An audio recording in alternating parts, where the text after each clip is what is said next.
Welcome everybody. Welcome to the Anacortes City Council meeting of June 17th, 2024. I'd like to call the meeting to order. Mr. Hoagland, would you take the roll, please? Mr. Fantini. Here. Mr. Young. Here. Mr. Walters. Here. Ms. Cleveland McGrath. Here. Ms. Moulton. Here. Mr. McDougall. Here. Ms. Ubik. Here. Would you please join me in the Pledge of Allegiance?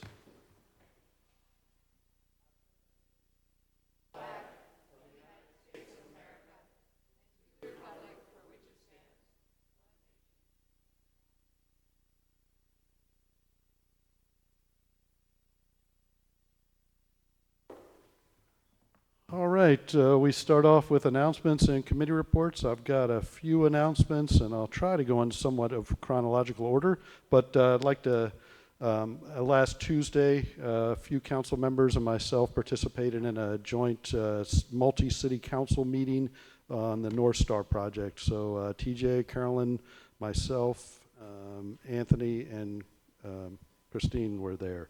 So appreciate that. And more information, and we could talk about North Star for hours. But more information, northstarskagit.org. I'd like to get that website out on the record. Also, thanks to all the council and staff for participation in a mayor, council, and director retreat we had last week. I found it a very productive meeting. I know we continue to have more work to do when it comes to communication, and we'll continue working on that. So lots of good takeaways, and you'll be getting materials from that meeting shortly. Thanks to the park staff for the great work. Another successful Bark in the Park on Saturday. Reminder that members of the public can still participate in the city's 2025 budget development process, participating in an online survey. The survey continues to be open and as the budget gets developed. Let's see. This Wednesday is June 19th, also is Juneteenth. And Juneteenth is celebrated on June 19th and commemorates the day in 1865 when enslaved African Americans in Texas were informed of their freedom, marking the effective end of slavery in the United States. And this historic day is now recognized as a federal, state, and city holiday, honoring resilience and contributions of Black Americans and celebrates freedom. City offices will be closed Wednesday on 19th in recognition of this holiday. There will be no solid waste pickup on Wednesday. Collection will be made on Thursday. Waste management will also follow our schedule as normal. Saturday, Anacortes Pride Parade is this Saturday, June 22nd at 11 a.m. There will be a community celebration and entertainment at Cosm Park immediately following the parade. Next week, June 24th through the 28th, is Race Week. It's a 5-day sailboat racing event taking place out of Cap Santa Marina. Race courses are set up on the northeast shores of Guaymas, and there will be lots of events after those races. Depot Arts Center will be the center with live music entertainment. For those of us who still receive our paper bills, you may have gotten something like this in your insert, and it was request for donations to enhance our 4th of July fireworks celebration. So the Anacortes Parks Foundation is accepting donations for the 4th of July fireworks show. So please visit the foundation page for an easy online donation. 100% of all donations will go to the event. All donors will be recognized in the next edition of A Town is Our Town publication. Just a couple more. Let's see. And on the subject of fireworks, just a reminder, Anacortes Fire Department wanted me to remind everyone that purchase and sale and discharge of fireworks is prohibited in the city limits. The only exception is the properly licensed show that the city will put on.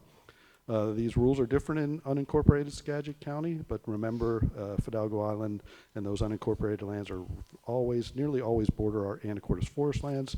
Again, unlawful to sell, purchase fireworks within the city of Anacortes. It is unlawful to use or discharge fireworks within the city of Anacortes. And in unincorporated Skagit County, it is legal in some areas, and then there are limits on the times and the dates when you can do that. So more info to follow as we get closer to the 4th.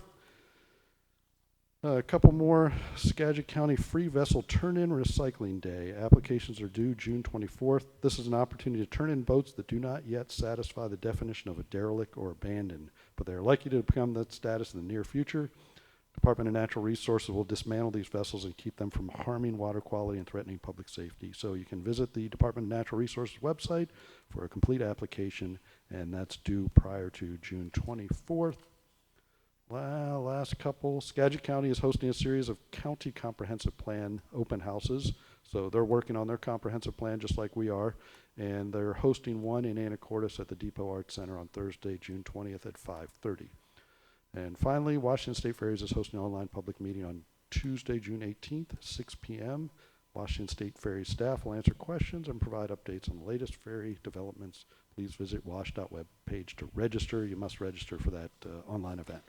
Okay, that was a bunch. And over to council for your reports. Public Works Committee is up first. Mayor Miller. Ms. Moulton. Thank you. The Public Works Committee met today at 5 p.m. Council members Young, Walters, and myself, and staff.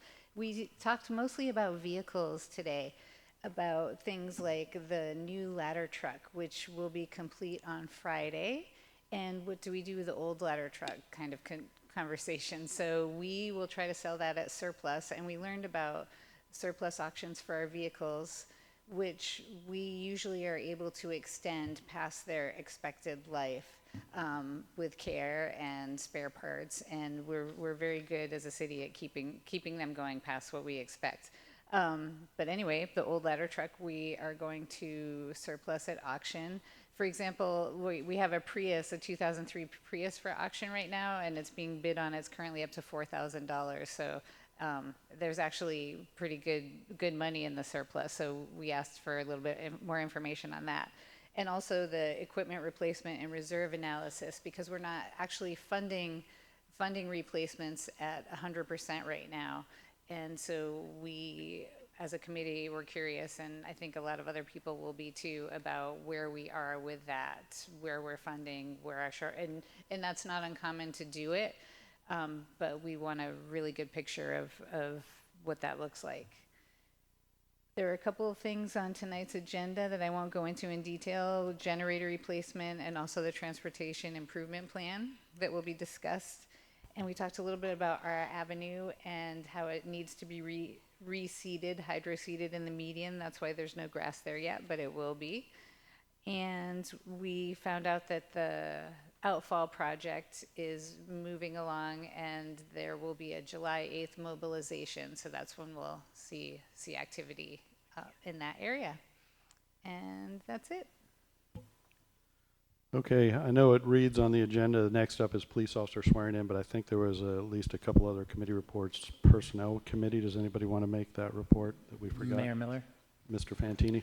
The Personnel Committee met today at 12 p.m. It was myself, council members Young and Cleland McGrath, as well as Mayor Miller and Human Resources and Labor Relations Director Kendall Moyle. It was her first committee meeting since taking the position. Some of the topics discussed was recruiting and staffing. So currently we have 9 open positions, and they vary kind of across the board.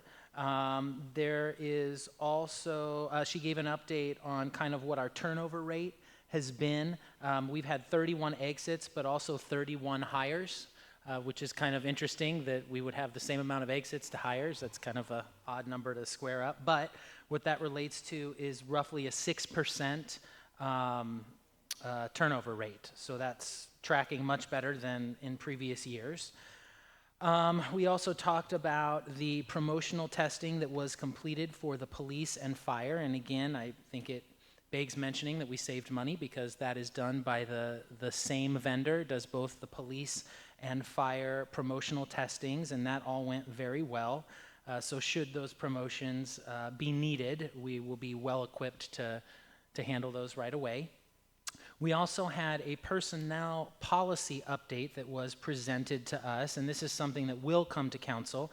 It is about a telecommuting policy. So currently, the city does not have any kind of formalized policy on telecommuting or hybrid, work from home this many days, work from the office this many days. So that was brought up, and there was some great suggestions put forth by the committee members. But of course, that will come to full council hopefully soon, so that we can get that all tightened up. It's always great to have a policy, where there is none, especially at a time when being able to have those hybrid options in a competitive job market for city employees is really beneficial for us. We also talked about the NeoGov recruitment platform update.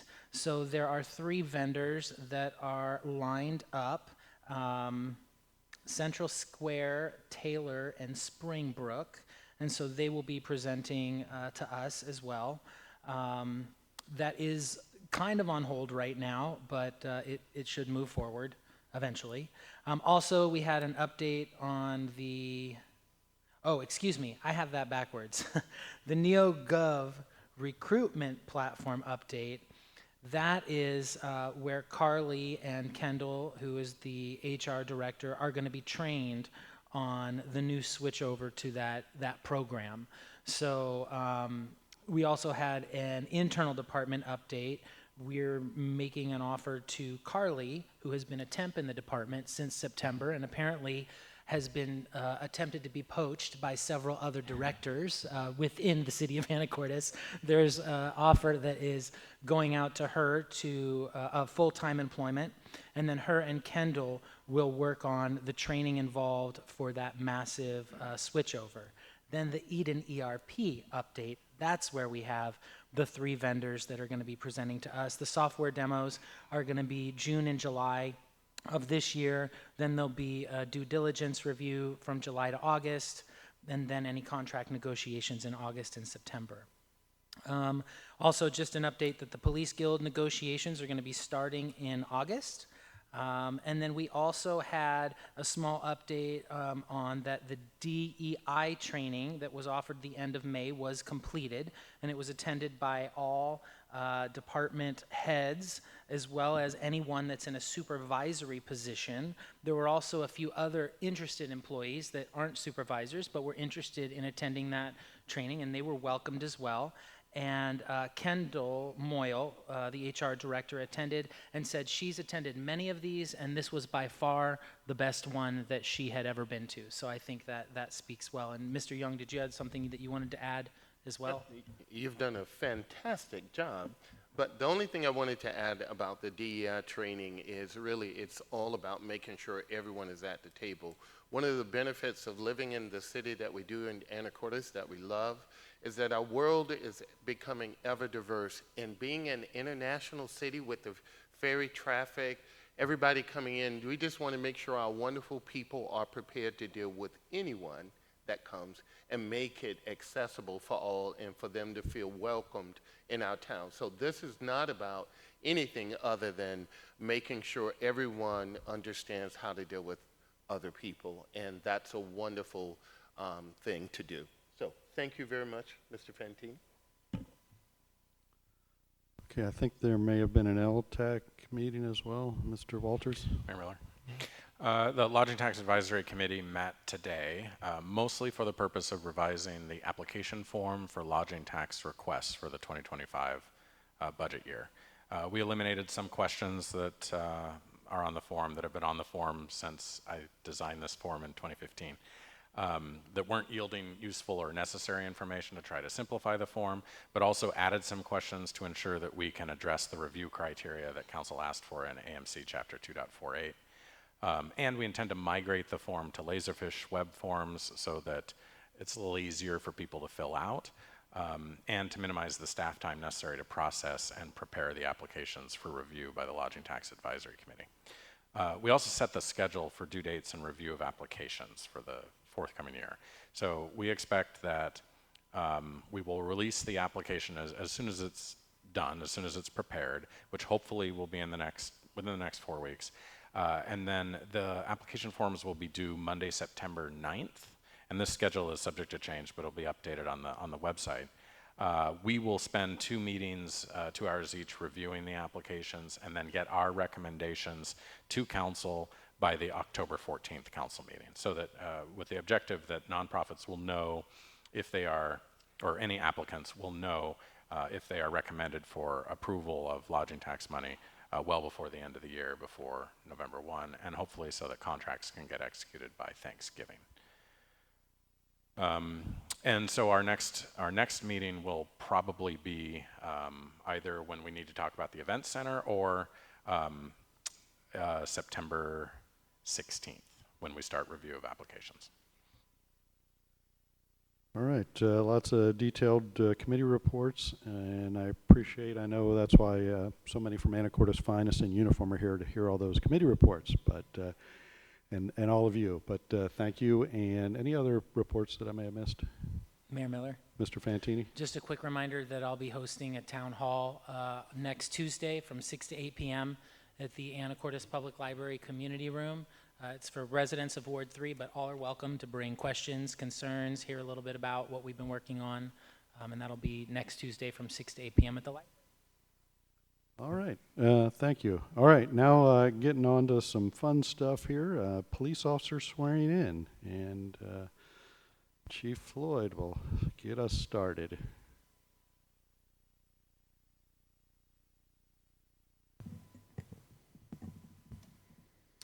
Good evening, Mayor Miller, members of the council, members of the audience in attendance tonight.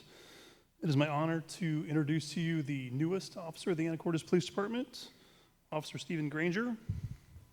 So in April of 2023, the citizens of Anacortes passed the public safety levy, adding 8 medics to the fire department and 5 new officer positions to the Anacortes Police Department. That took effect in January of 2024.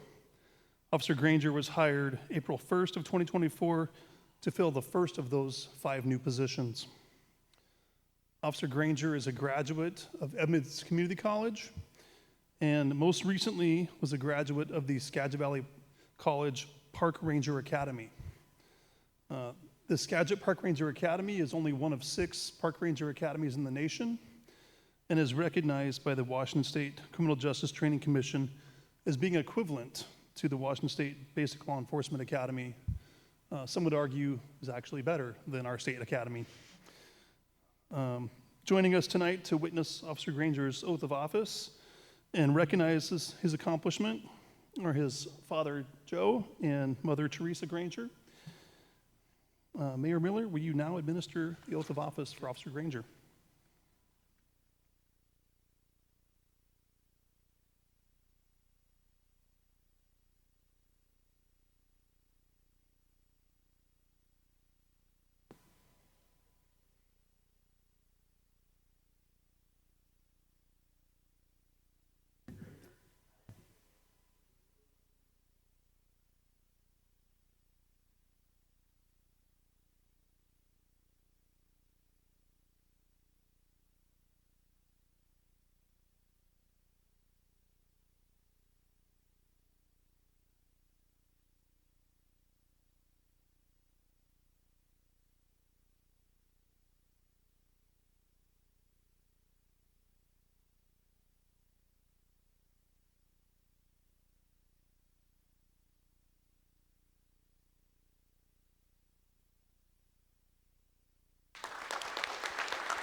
just had to do this right away so they didn't run away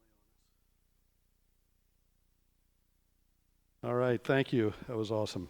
Okay, we are on item 4 now, which is public comment. This is an opportunity for any member of the public that wishes to address the council on anything that is not on our agenda. So we do have a number of agenda items, a public hearing, and a couple of presentations, so you can have an opportunity there. Anybody wish to address the council on anything that's not on our agenda, this is your time. Yeah, come on up. And I didn't get anybody signed up, but that's okay. And I think you know the drill. State your name and the city, please. Steve Anderson, Anacortes. 2 questions. Had difficulty navigating to where you're advertising the Shipwreck Festival, that big garage sale that happens downtown. Not sure if it is. Second part is, what the heck happened to that outhouse toilet at the Heart Lake parking lot? I'll take the answer out there. Thank you. Okay. Thank you very much. And don't know the date off the top of my head, but we'll be sure to publicize that. 20th, we believe, of July, Shipwreck. Okay, anybody else? And checking online. Okay, we will move on to our consent agenda, items A through D, 5A through D, council.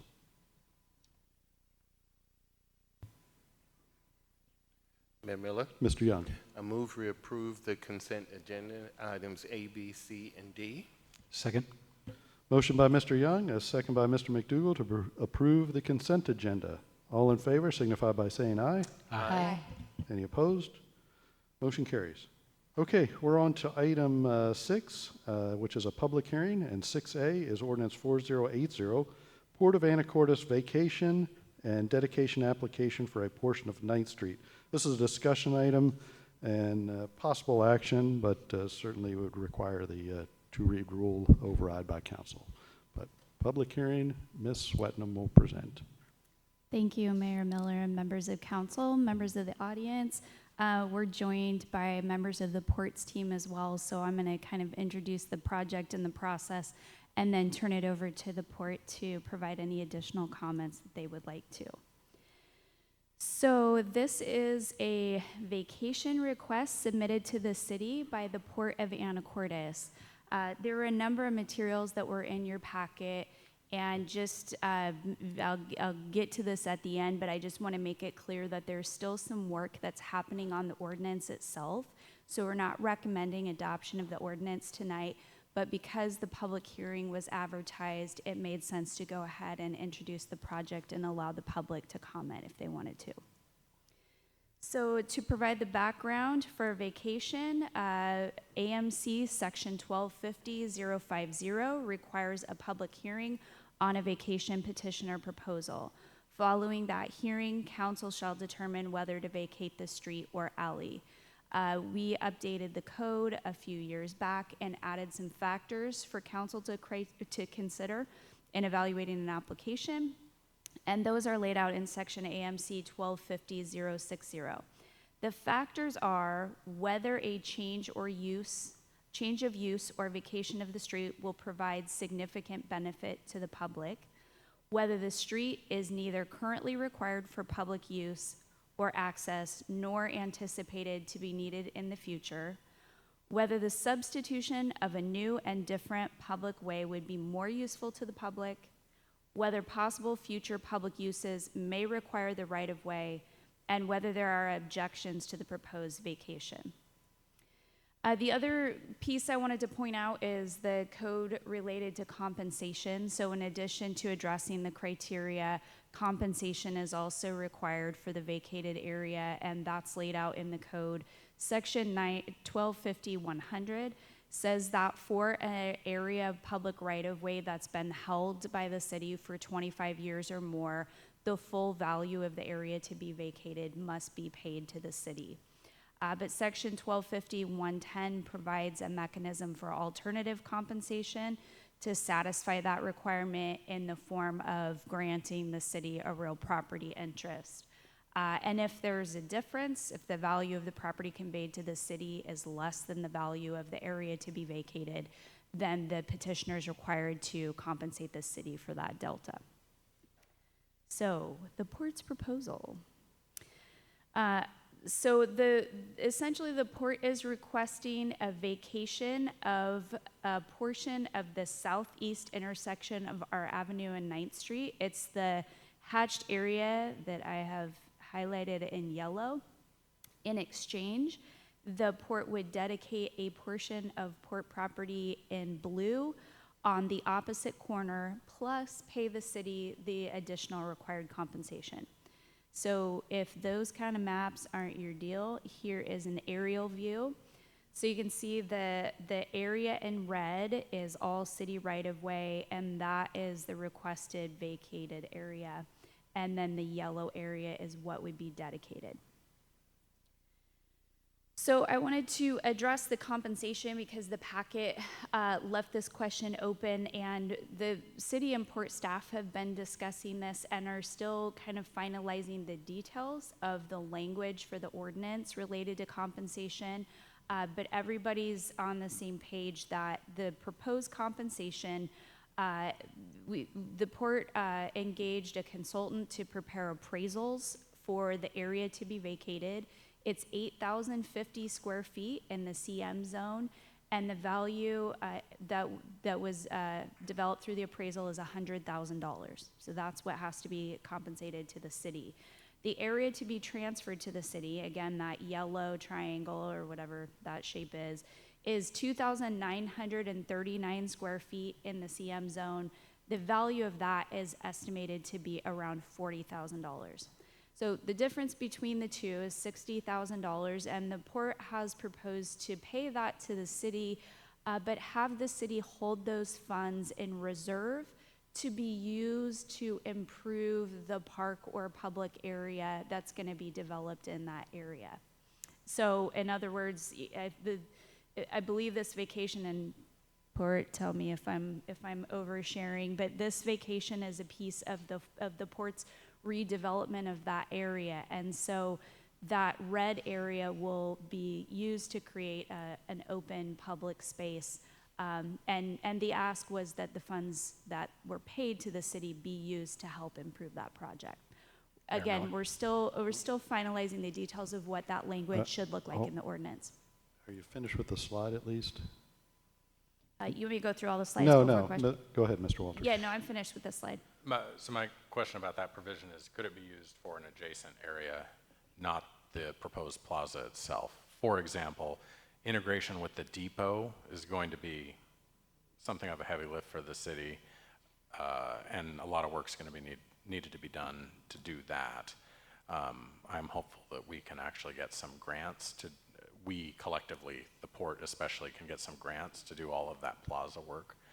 And if that's the case, this language would seem to allow us to maybe do this park work on the adjacent depot site.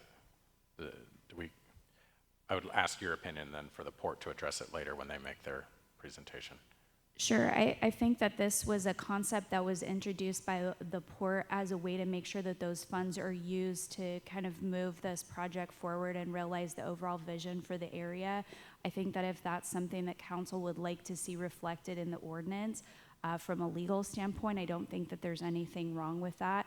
And I think that the port and city have been very collaborative and cooperative in this process. And they can address specifically whether the port has any issue with that, but I would think that would be reasonable. Yeah, I'm just looking for flexibility going forward, especially given our budget constraints. Sure. Okay, so another issue that is still being discussed between port and city staff is the addition of some language in the ordinance that would ensure that the port develop the property as a public space within a certain time frame. And I think the idea there is that the public benefit that's been articulated to justify this vacation is to redevelop that area as a space that's open for the public to enjoy. And certainly we want to be respectful of the port's timeline and what happens with this project. So the next read of the ordinance will include a recommendation for language to address that condition. So staff recommendations. Staff, as I mentioned, city staff and port staff have worked together closely. Staff have reviewed the application and asked a lot of questions with port staff. And once the ordinance is finalized, city staff will be recommending approval. And that's based on the concept. At this point, it seems like there are some details to work out in the language, but the idea of the vacation provides a public benefit through the development of a waterfront public space in the vacated area. The area to be vacated is not needed now, nor anticipated to be needed in the future. A new and improved street alignment for that intersection will accommodate that waterfront public area, and staff's view is that will be more useful to the public. And then the proposed compensation that the port has presented meets the requirements of the code. So next steps tonight is the public hearing that was noticed, and so staff is recommending you hear from the public, hear from the applicant, and then July 1st is the recommendation to come back with an ordinance that addresses those few remaining issues that we're working with the port on. And with that, I'm happy to turn it over to the port if... Mayor Miller? Mr. Walters? One more question. Sure. Do you concur with the port?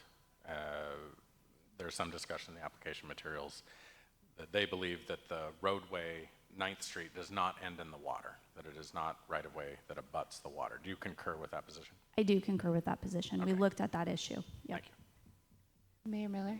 Ms. Moulton? I just have a question of what is the difference between a vacation and a dedication? I see that we are being asked to vacate and they are offering to dedicate. Yeah, so great question. A vacation is a relinquishment of the city's interest in that right-of-way, and with a vacation, the right-of-way interest overlays the underlying property, and the abutting property owners, which is the port in this case, all the way around, then take title to the underlying property. A dedication is where a party grants an interest in the piece of real property to the public for their use. So the vacation, city is giving up its interest. The dedication, the city is gaining an interest. So we're swapping. Thank you. Another question is about the shape of the property where at the north end of the red hash marked area. I'm not sure if that represents exactly. So that grass part, is that part of Jim Rice Park? That's a great question. I might defer to the port on the specifics of, there's a little bit of complicated line drawing on the map, so I think. Okay, and then, I don't know, this might be early to ask this question, but this is clearly to do redevelopment of that entire area, which everyone seems to be in agreement that that's necessary. So will the costs of that be borne entirely by the city or partially by the port? I guess I'm wondering what that looks like down the line as cost-wise, infrastructure-wise. Do we have to do new utilities, things like that? Right, so once the city vacates this area, the area that's vacated will be the port's property, and so they will be developing that area. I know that there's a lot of plans, and they're in the process of moving that project forward. In terms of relocating utilities, I think that will be something that will need to be developed through the permitting process. Typically, development, if utilities have to be relocated, they do bear that cost. So at this point, the city doesn't, the applicant does. So at this point, I'm not aware of, specific costs that the city will be taking on for this, so. So maybe have the applicant an opportunity, because I really want to make sure the public has an opportunity. Council will have plenty of opportunity to engage, but does the applicant maybe want to say some things? Okay.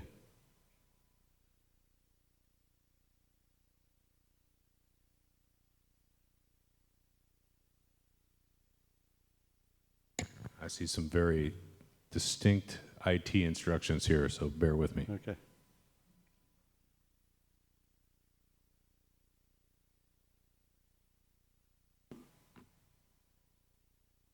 Who's the IT professional here? Mm, Can I get the clerk? Can you help? Yeah. Sorry, I thought it was being helpy, but it seemed.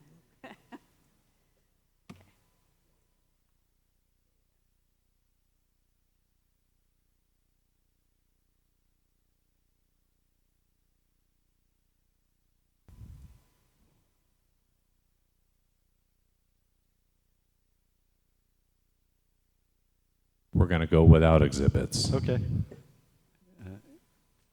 And if you could state your name for us all. So We'll do it. not everybody knows who you are. My name is Adam Morrow. City is Bellingham, Washington, and I'm here representing the Port of Anacortes in this request. We have, that was a good presentation by Darcy, thank you very much. I also have Brenda Treadwell from the port here tonight. Brenda, as you all know, probably, is the Director of Planning, Properties, and Environmental Services at the port. And she and all of her port staff have all been very much involved in this process. So this is really one, this is the, let's call it the second step in the redevelopment of that Cap Sante waterfront area. The first step was the RV park and the north parking lot area that I think I saw many of you at attend the ribbon cutting the other day. And so this again is the second step in that process.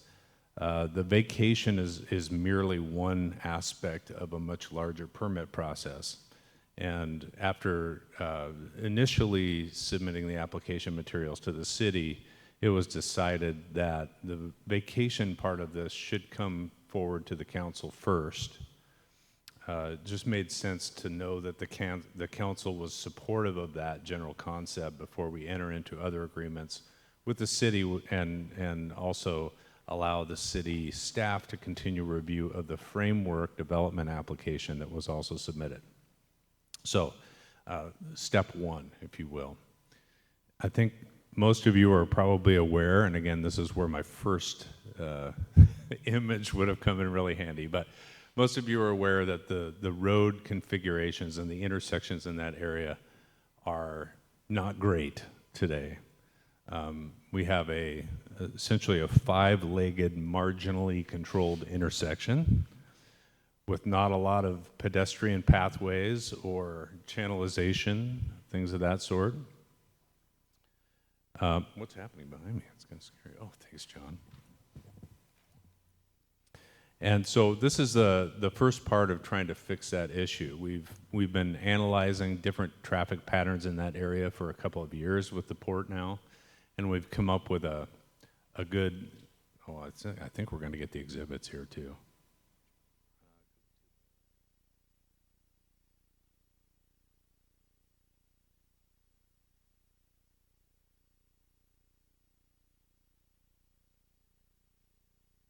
Thank you, John.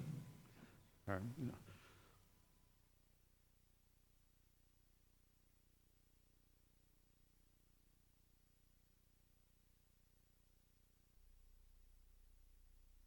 Okay, now you could probably all see, this is where we are today. So by five-legged intersection, of course, we mean R Avenue, 9th Street, Market Street, and then the driveways that go onto the port property to the south right now. So it's, when I call it marginally controlled, that's probably giving it more credit than it has, than it ought to be given anyway.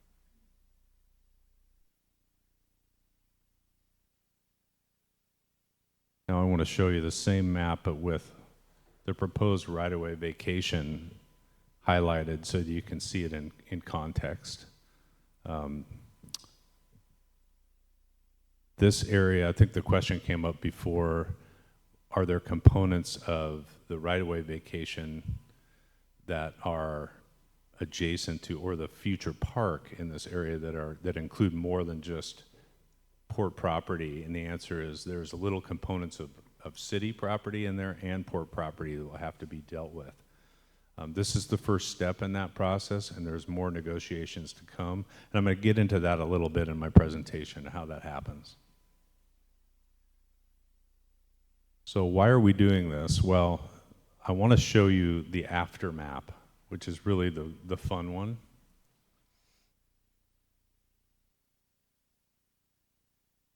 Because this is the dream right here. So what we're trying to do is realign Market Street, and in so doing, we're creating a public space just south of the new intersection of Market Street that is intended to be used for park. The port is elected to manage this park space, but we're working with the city on exactly how all that comes together. You can see also in context in this exhibit where the proposed right-of-way vacation is. And what you don't see on here is the dedication part of it that Darcy showed you earlier, but it's right across the road. You're just not seeing it hatched in this photo. So ultimately, this is the street configuration that we hope to achieve. And this right-of-way vacation is a necessary first step in getting us there. Obviously, if we had this right-of-way vacation occur today, we would end up with a city street that's on port property. So we don't want to do that. So timing is really important here. The vacation process is going to come with your help, with some conditions that the port has to meet in order to get to the next step. And part of those conditions will have to do with how the road gets constructed, when it gets constructed, and when the city accepts the new road system, at which point all of the entitlements can come together. Okay. So a few important things to note: what happens with this new road configuration at the waterfront. Safer traffic patterns. And it promotes an expansion and construction of public facilities, including the park we talked about. The new waterfront park, which will be the area that's south of the new Market Street alignment that you see on this exhibit. It promotes the new City Port Events Center that is currently under discussion between both parties right now. That's very exciting. And as importantly, it promotes pedestrian and multimodal transportation corridors from downtown Anacortes to the port, which are severely lacking currently. So we're hoping to draw more people downtown, and we're hoping to draw more people to the marina, and this is a way that we can connect both of them.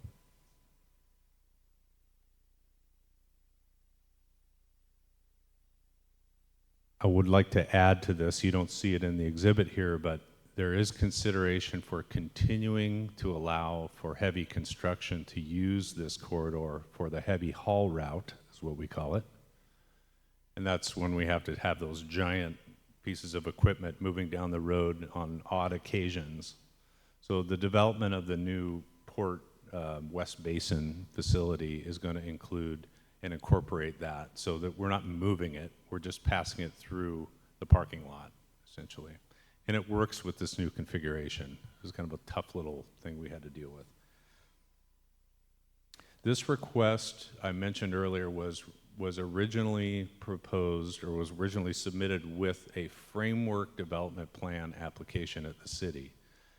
That plan is the next step in this process, and that's what the vacation vote will allow us to continue review of. It should be noted that the framework development plan is also a plan that gets reviewed by the council. So at some point, we'll be coming back to you with a little more refined, this is what our development pattern looks like, this is what the phasing plan looks like, this is when the roads get built, this is when the park gets built, that kind of thing. That is yet to come forward to you, but it is the next step in the process. And like I indicated before, we had discussed how to proceed with this with the city early on, and this is what we both concluded made the most sense.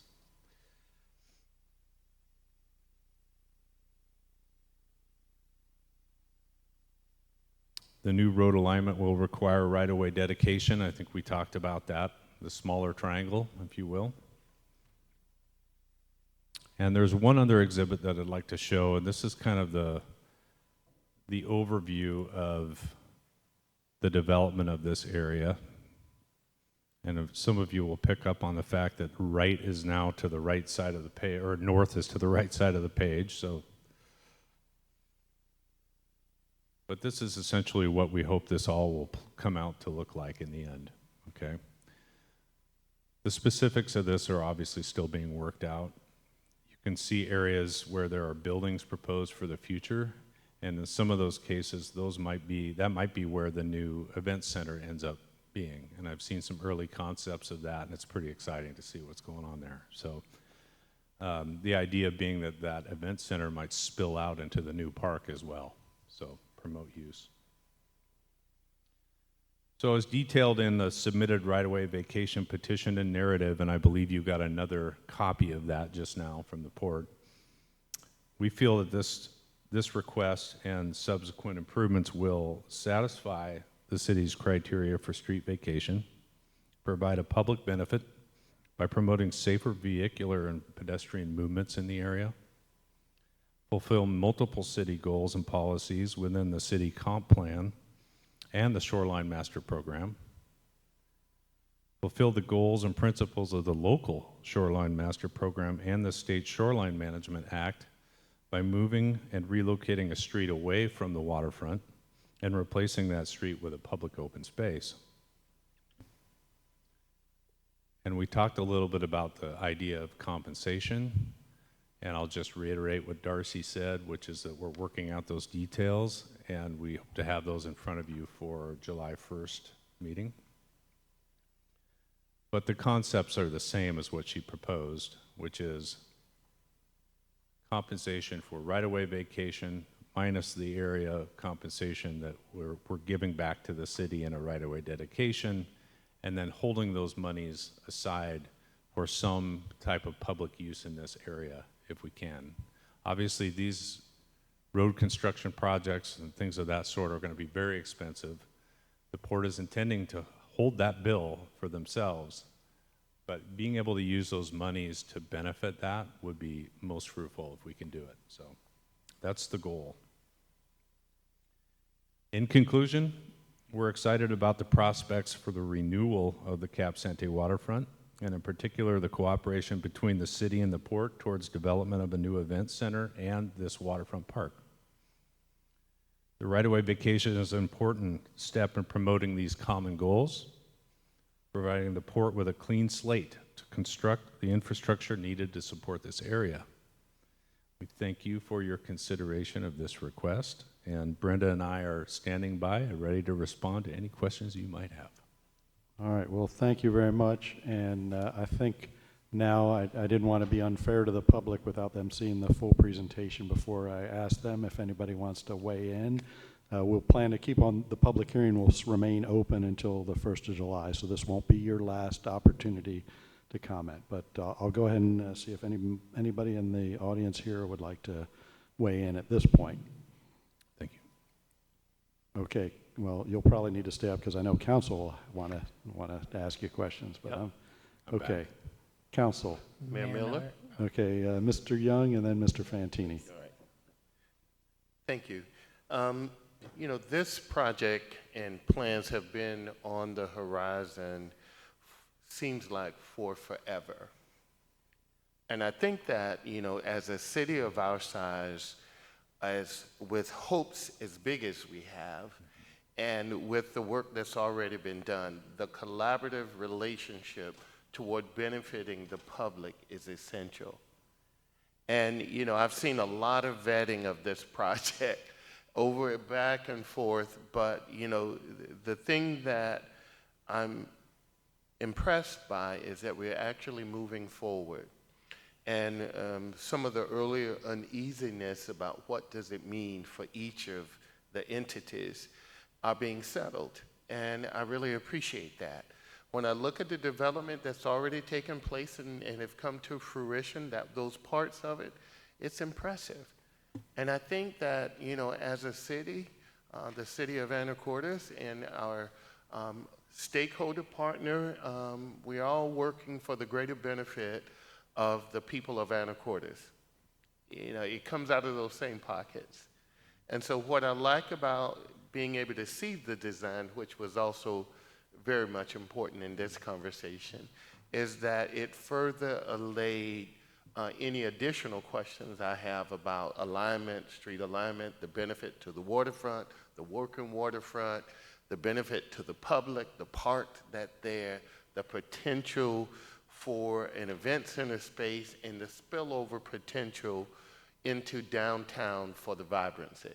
That's what we really all want, and I really appreciate that. I do look forward to those additional details that I'm sure the hardworking and dynamic Ms. Swetnam and the team and the mayor will make sure is in place.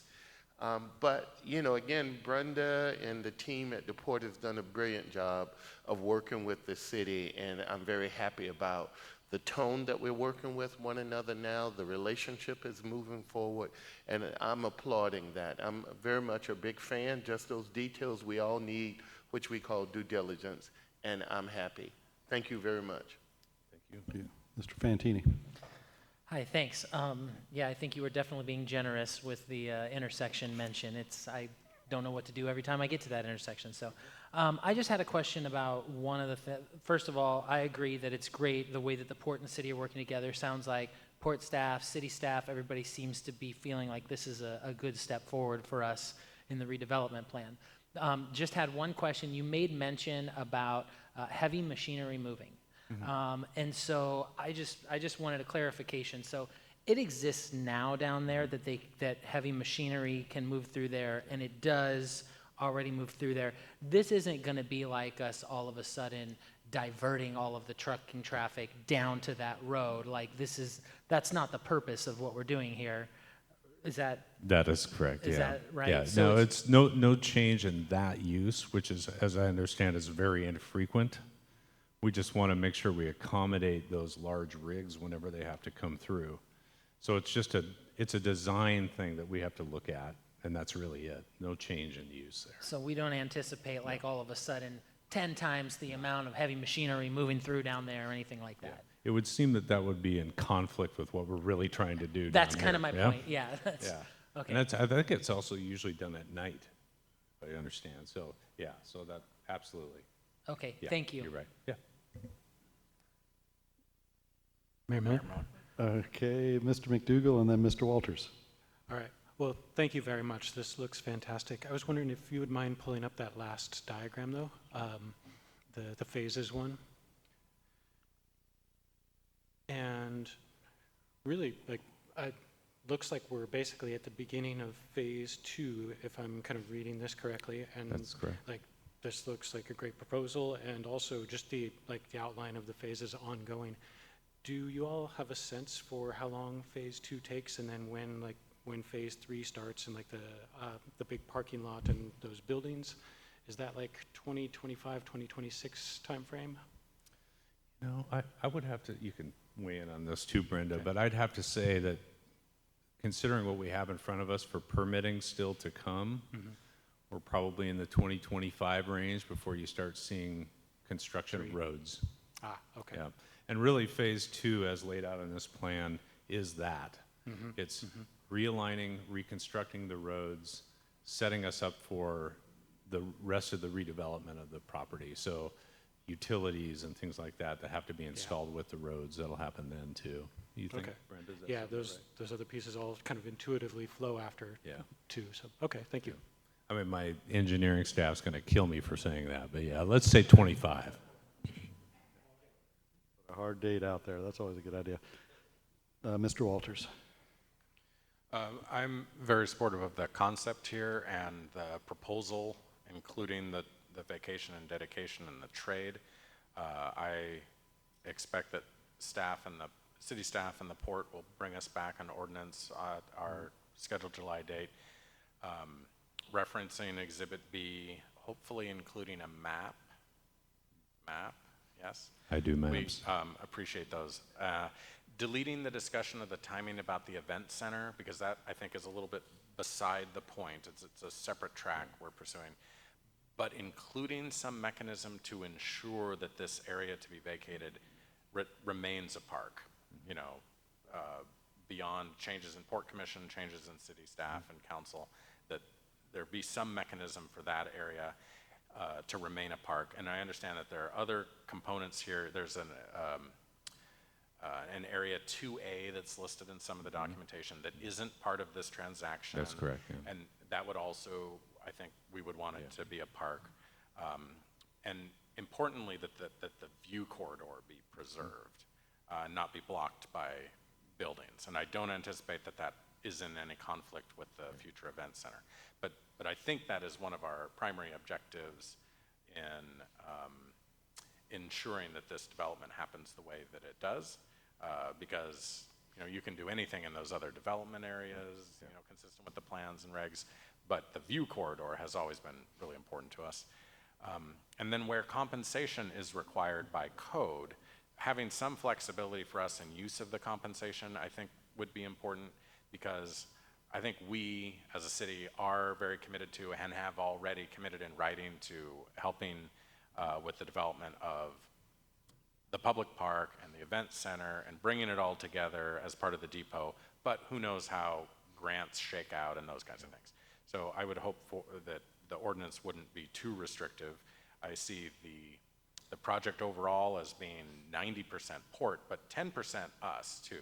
We've got to integrate the depot and those kinds of things, and we have to do a real good job doing that, and we don't have any money for that. So that's going to be an issue. And then finally getting us in the ordinance timing on the effective date. Because as you discussed, we vacate this, now we don't own the city street, and it will get complicated quickly. So we've got to have effective date and timing and phasing worked into this ordinance, I would expect. Yeah, and if I can just jump in right Sure. there, that one of the things I've heard as a concern from my port counterparts on that item is wherever there's something that has a timeline associated with it where it's not in their control to make the timeline happen, whether it's permits that have to be achieved or whatever, it's hard to write that into an ordinance because once you write it in, there's no backing away from it. So and that's where we've always worked with the city very well on how do we achieve what you're trying to get at and still not put us in a bind that way. Sure. So it's about what is the use going to be, making sure you're comfortable with what that use will be, and then putting a healthy timeline on it so that if it never happens, because things like that haven't happened before, right? Well, if it never happens. And my sense is it doesn't need to be a date certain or a number of years. It needs to be a trigger event. Yep. Right. Where X If occurs, this, then Y, then the that. vacation becomes effective. Yeah. Anyway, so long as we have all those components, I realize there were a number of them there, but so long as we have all those components, I'm very supportive, and I think this all works. Yeah. Looking forward to the next steps. Yeah, well, that sounds good. I was just reminded that with the waterfront park, I think part of that condition can be laid out so that it's a dedicated park space that can never be used for anything else, right? So you have a perpetuity component to that condition. Yes, that's what I was articulating as I think one of our objectives. And it makes us able to say, this is better than what we have today. It's not great to have an intersection right there on the waterfront. Having a park on the waterfront would be. One more quick point. You mentioned the view corridor. I think it's important to point out, this was before my time working with the port on this project, but I do remember that there was a time previously when they had proposed some development down in this area, and at that time there was a building in that site corridor for 9th. We purposely moved the buildings away from that corridor, and that part of this, putting the park there is like saying, not only are we not putting buildings in there, we're keeping this area open so that sight line is available for people from downtown to see where they can go. And so I just want to make sure that was understood. We really appreciate that, yeah. Mayor Miller. Ms. Cleland McGrath.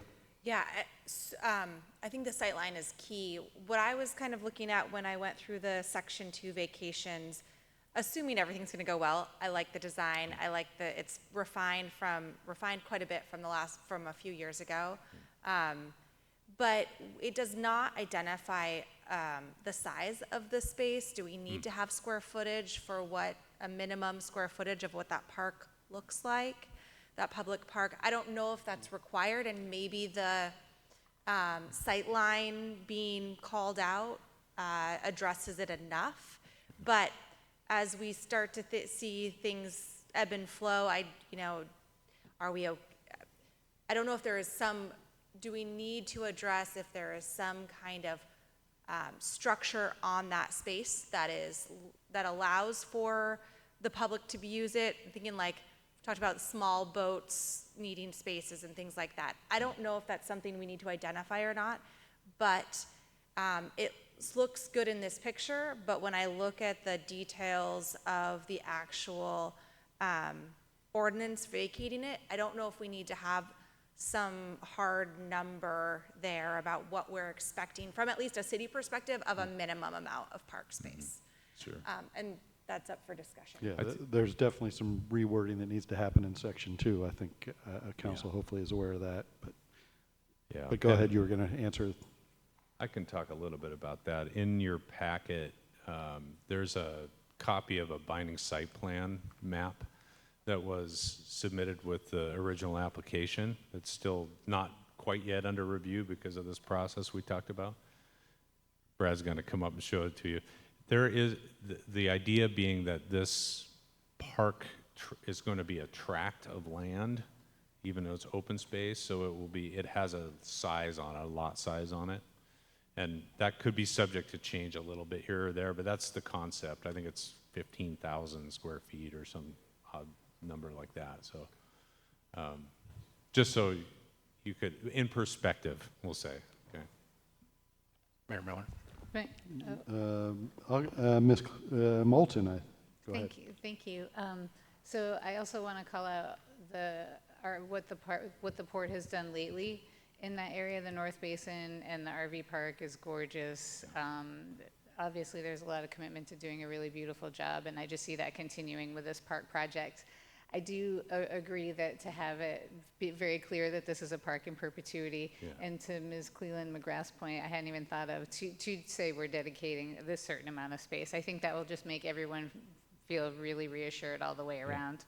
And at some point, and I know probably not tonight, Exhibit B though, I really am curious about what's to come after this. And I think an overview of those different parcels, 1, 2A, 2B, up through 5, what the plans are. I think that would be really great to have that additional context. Maybe we could do a little bit of that at our July 1st meeting to see the big picture for us and for the community would be awesome. But I think this is a fabulous project, and the connectivity will be great, the safety, the waterfront access, all those things. So thank you. Yeah, you bet. I should note as well that the RV park opened today. Oh, that's right, the 17th. Mr. Walters.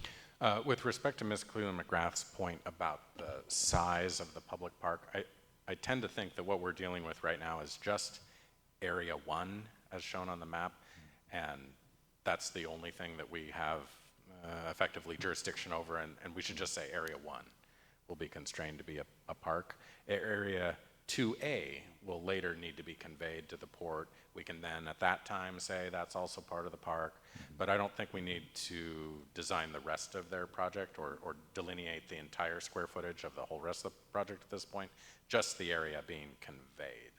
Is that consistent with other council members' expectations? I just don't want it to be too complicated. And just for the public, Mr. Walters is looking at a different map than the one that's up on your screen. And Council? Mayor Miller? Ms. Moulton. So when I'm talking about like the bigger picture, I'm not saying that that's something that we're going to make a decision on, or I just think it would be helpful going forward, just having that view of what's planned. Not that we're going to decide on anything beyond Area A this next month. Mayor Miller? Mr. Young. No, I agree with Councilwoman. Is this informative? It allows the eyes to see and fully understand, and I think the interpretations, sort of like in seeing this, I love that. But those little details that matter, just for purposes of due diligence. And so seeing those things is what I agree that would be beneficial for us. You know, I think you probably, hopefully, have inferred that, you know, we're very much supportive of the work that's being done by the port and the collaboration between the city. That's, you know, I think has been said a lot, and we may continue to say that. The only thing that we're looking for is those additional pieces, and I'm sure Ms. Swetnam and the mayor and the team will make sure that we see those such that we're absolutely clear about what we are agreeing to. Mayor Miller, can I Yeah, add something? of Yeah, I course. just want to set realistic expectations about bringing information about subsequent phases. We'll certainly work with the port on that, but we'll want to be careful about bringing information about projects that are going to come before council as decision makers. So, you know, probably not the whole plan moving forward, but certainly addressing those other issues like the little triangle that's going to have to be conveyed to the port. So. Yeah, this the same challenges we have with being able to, because council will be making potentially quasi-judicial decisions on permits as they come forward. So I know it's a tough one for council. Mayor Miller. Ms. Cleveland McGrath. I just want to say that mine was missing that one page that has Area 1, so it totally makes sense now. Okay. So thank you. Okay. The blue one was the packet was missing a couple of the pages, so I went back and it's yes, I agree with what Mr. Walters was saying about just we're dealing with Area 1 and that is reasonable. All right. Well, I think you know, certainly heard from council, and this public hearing will remain open. So I know we have a little work to do on the language, and we'll plan on seeing you all back on the 1st. Ms. Swetnam, do you need to round it out? Yeah, I just wanted to make a recommendation that we continue the public hearing to July 1st so that there's a date certain. Oh, there you go. You're helping me out to make sure I get the public hearings correct. Yes, we will continue this public hearing till July 1st. All right. Well, thank you very much. Okay, we are on to item 7, which is other business, and item 7A is Drug Task Force Commander. This is a presentation and open for public comment. So thanks for your patience, and Chief Floyd will introduce our guest. Yes, thank you, Mayor Miller. So tonight I have the pleasure of being joined from the Skagit County Sheriff's Office, Chief Criminal Deputy Tobin Meyer. Chief Meyer wears many different hats in his collateral duties, one of those being a long-term serving commander of our multi-agency response team, or SMART team, that handled independent investigations in Skagit County. And he is also the commander for our Regional Drug Task Force. Chief Meyer is recognized statewide as a subject matter expert in both of those, and we are fortunate to have him here in Skagit County. You should have found a copy of the Drug Task Force annual report as you came in tonight. And Chief Meyer is here to discuss and highlight some of the fantastic work that has been done by our Drug Task Force, not only to interdict and limit the drug activity that is coming through Skagit County, but hopefully saving lives in the process of taking the drugs off the street. So, Chief Meyer. Thank you, Chief Floyd, City Council, Mayor, members of the public. Thank you for having me tonight. I have the distinct pleasure of talking about the Drug Task Force. And my role with the Drug Task Force is really taking care of budgets and spreadsheets and policies and procedures. The folks that are really the heroes are our detectives, undercover detectives and special agents assigned to the Drug Task Force.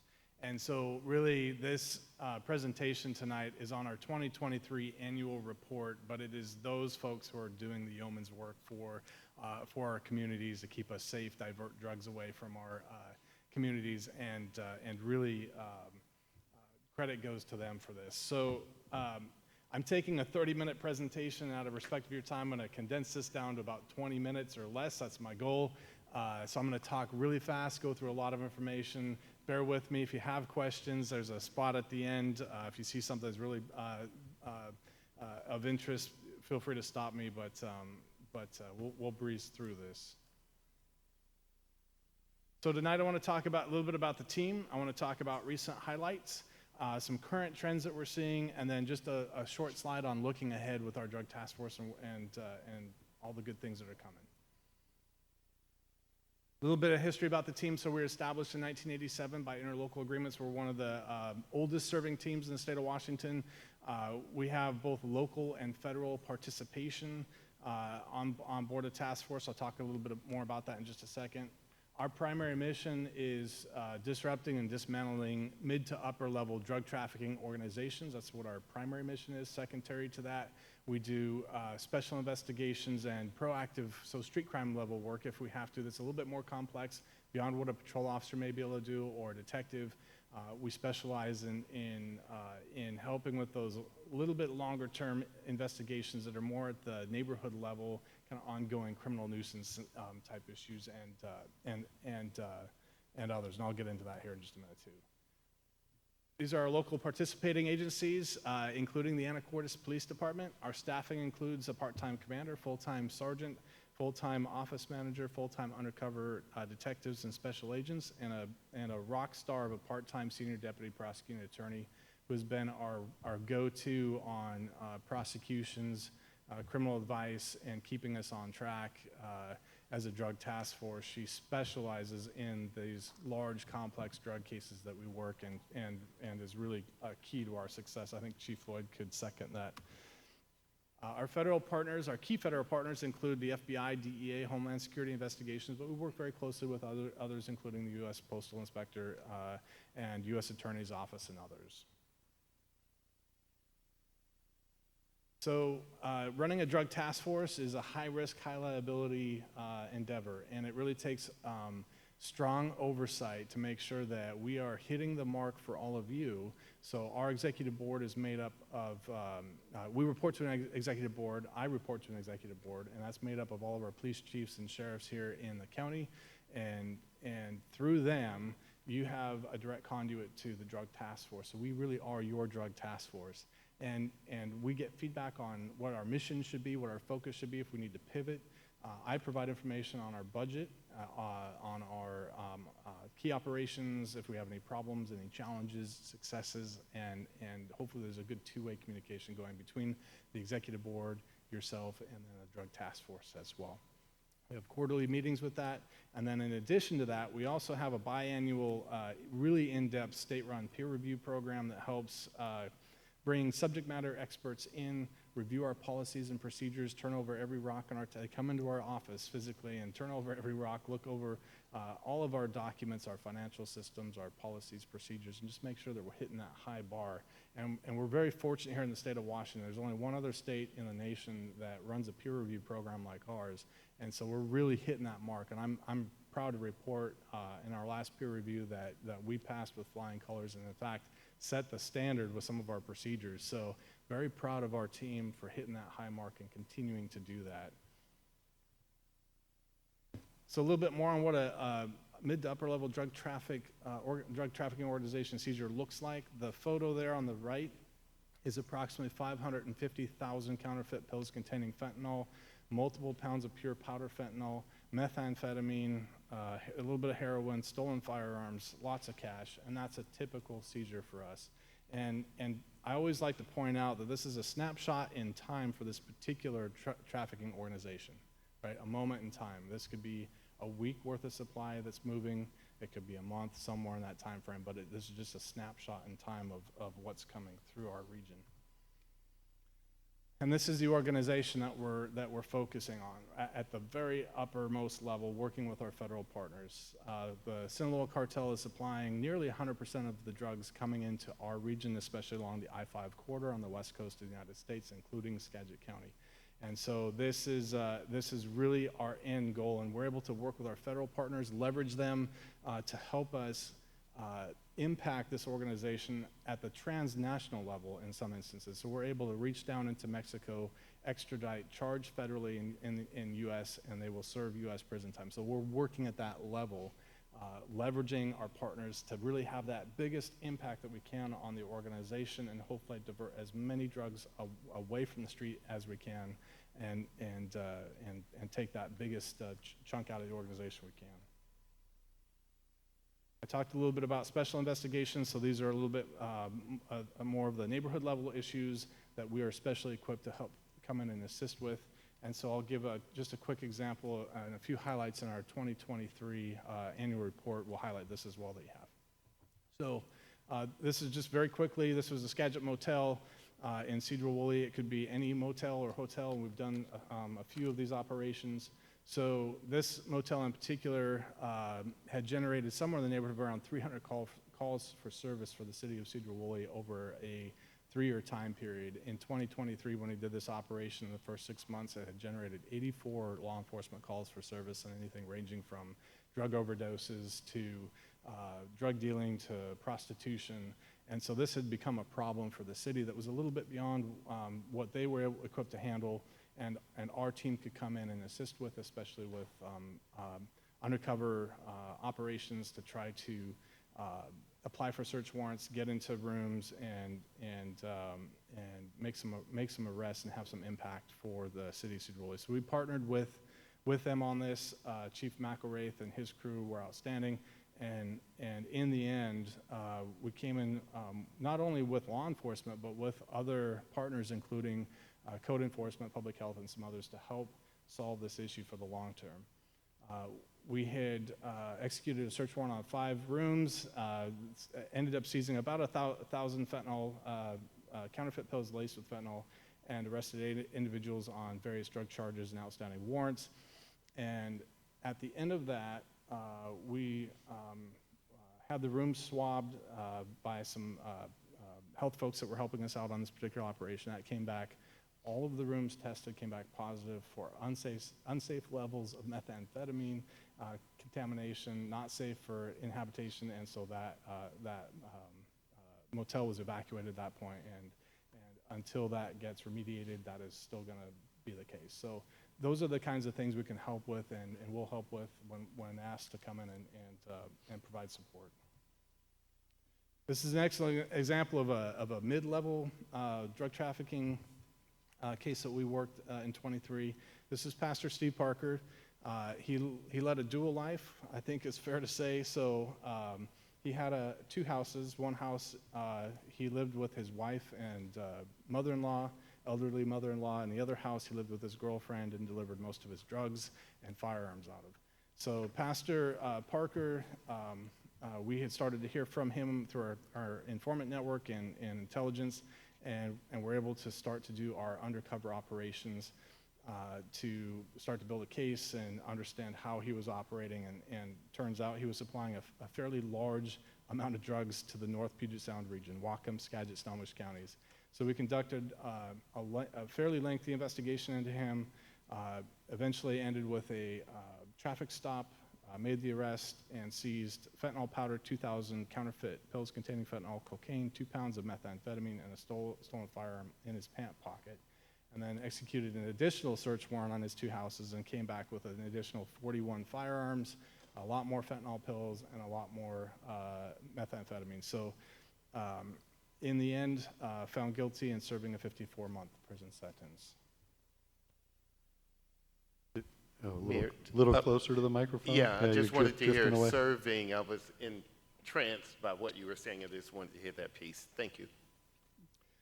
And then I'm going to really be quick on this particular investigation, but our task force, again, doesn't just focus on drug enforcement. We also focus on other criminal matters, and that includes human trafficking. And I just want to highlight on this particular case, I won't go into depth on it, but we do have human trafficking here in Skagit County. It does happen, unfortunately. And we worked a really outstanding case with King County to take down a very large operation in this state. And when we go in and on the day of the search warrant and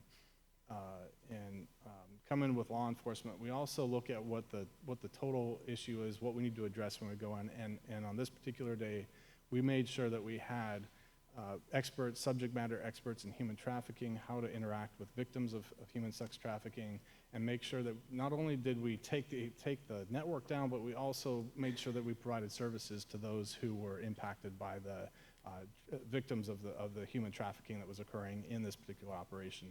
At the end of the day, there was a couple from Burien who was charged with human sex trafficking, organized crime-related matters, and it was an excellent case done by the Drug Task Force on this. And then the last highlight I have for you tonight is really highlighting that transnational or upper-level drug trafficking organization. So our Drug Task Force worked a multi-month-long investigation into a distribution network that had come to our attention, and we were able to work it back to the city of Everett. When we worked it back, executed the search warrant, we ended up seizing 500,000 counterfeit pills, 22 pounds of methamphetamine, 6 pounds of cocaine, a pound of heroin, a pound of fentanyl powder, 6 firearms, and $250,000 in cash. It was an outstanding case. We worked with all of our federal partners on this to work this particular group and continue working it and having, again, that biggest impact we can have. But what really drove it home for all of us that touched this case was, if you see the picture there on the bottom left, that's this particular stash house was located in Everett. It was drugs were how you saw them there, in cabinets stashed in buckets and things. And in that house was also a young child, about 6 years old. And as we're searching the apartment, you see Canine Sully there on the right. So Canine Sully is doing a great job helping us out, trying to find evidence for us, and eventually overdoses due to fentanyl exposure. So the handler in this case was quick thinking, quick acting, administered Narcan, revived the dog. Dog was transported to a vet clinic and made a full recovery, and now is back doing excellent work as a canine narcotics canine for us. But it just really drove home just how dangerous this is, and there's so many people impacted by this. In this case, the child was taken into CPS custody, turned over to them, hopefully for the long term, and not going to be put back in that environment. That's our hope.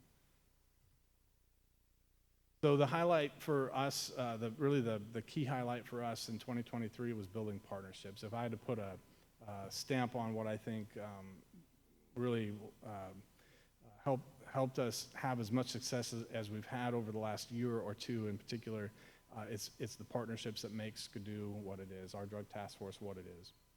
So in 2020, we developed a really good partnership with Homeland Security Investigations, and from that point on, that relationship has netted us an incredible amount of resources and ability to leverage our federal partners for the benefit of Skagit County. And Homeland Security Investigations recognize the good work being done by SCADU, and that just how valuable that partnership is both ways. And so in 23, SAC Robert Hammer is Special Agent in charge for Homeland Security Investigations for a region that includes all of the western United States, so Idaho, Oregon, Washington, California, and Alaska. Actually, not California, take that back, in Alaska. Our task force was named Partnership of the Year for Homeland Security, so very proud of that. And then in addition to that, in 23, we had been working for a couple of years to become a HIDTA task force, a high-intensity drug trafficking area task force. And in our view, that's sort of you're getting into the major leagues at that point. And so it took a lot of work, a lot of relationship building, and in late 23, HIDTA formally announced and blessed us, anointed us as a HIDTA task force. And with that comes new avenues for funding, training, equipment, and partnerships in intel sharing for both law enforcement and public health. So now all of our stats and data feed into Northwest HIDTA, which also feeds myriad of public health purposes, and also in return helps keep us informed on a larger scale statewide and along that Northwest corridor.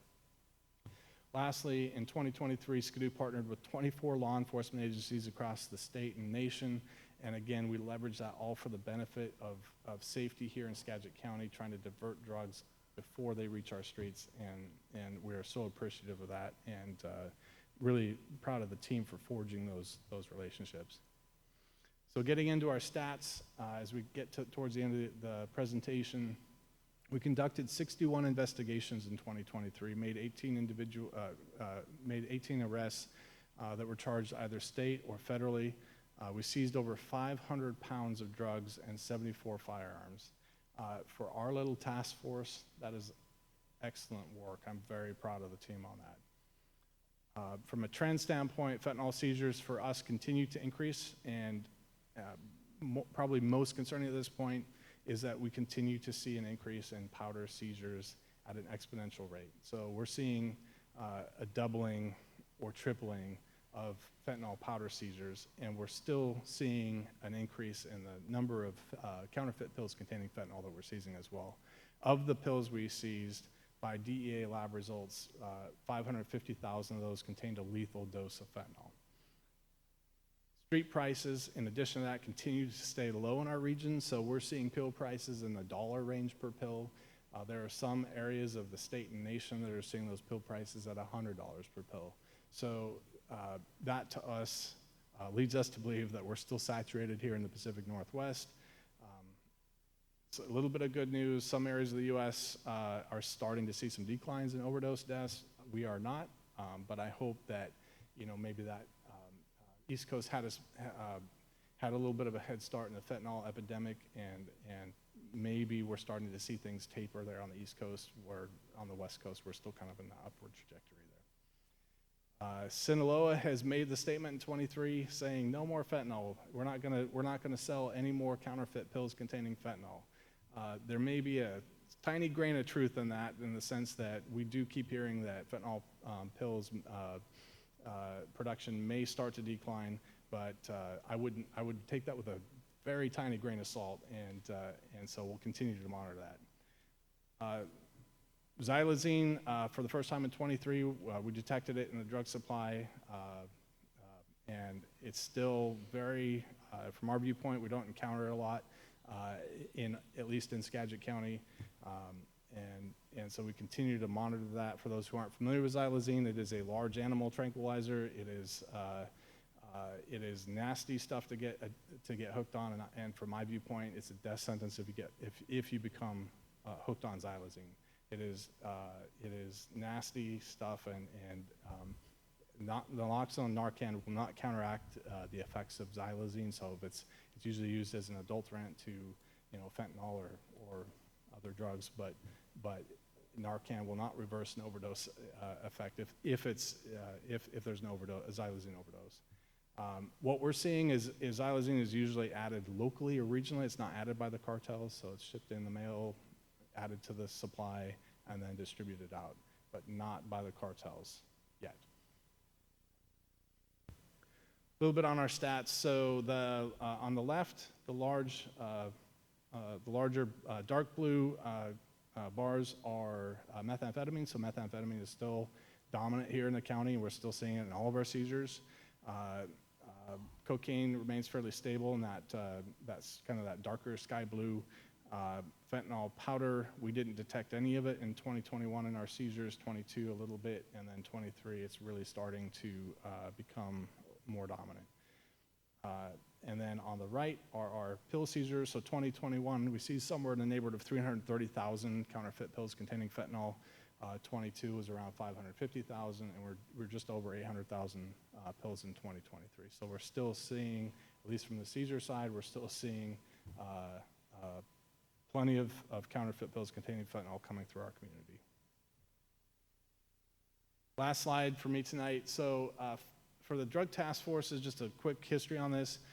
We have historically been funded by a DOJ grant called the Edward Burr Memorial Justice Assistance Grant that was administered by the state of Washington Department of Commerce. Last year, they elected to, after about 20 years of using that as a primary source to fund these multi-jurisdictional task forces like SCADU, they elected to change that funding model, and just earlier this year made the decision not to fund any drug task forces with that grant fund. Fortunately, and thanks to local support and even federal support, the governor's office provided funding for this year only for the drug task forces across the state. There's 17 of us total, and so that will buy us a little bit of time, but we're not out of the woods yet on that. So we're still hoping to see some legislation introduced next year in our next session to provide some funding support for the multi-jurisdictional drug task forces. Every case, every investigation work has a regional, if not statewide implication. So we're hoping that we'll be able to be successful with that. Staffing continues to be a challenge for the drug task force. As you're probably aware, many law enforcement agencies across the state and nation are facing staffing challenges. We are not immune to that. We are very fortunate that our executive board is incredibly supportive to the drug task force, and so we've been working closely with them to make sure that we have some level of staffing, hopefully some level of funding, and as long as we have that, we will continue to work hard and keep Skagit County safe. That's our goal. So with that, I thank you for your time, and I tried to breeze through that as quickly as I could. I know it's getting late. So. That was great. Thank you very much. And I know all of us in Anacortes want to thank you for the work that you're doing. And I know this council has been committed to certainly supporting the officer to the drug task force. I mean, that's the one way that we really show our support without just talking about it. But the thing that terrifies me is still looking in the overdose numbers going up I'm stuck on that page in the report, and I just shudder to think if we didn't have Narcan in the county, just how devastatingly obvious it is. So, you all know how challenging the problem is, and we all appreciate the work that you're doing. What I'd like to share on that point is our detectives and our special agents work like lives depend on it.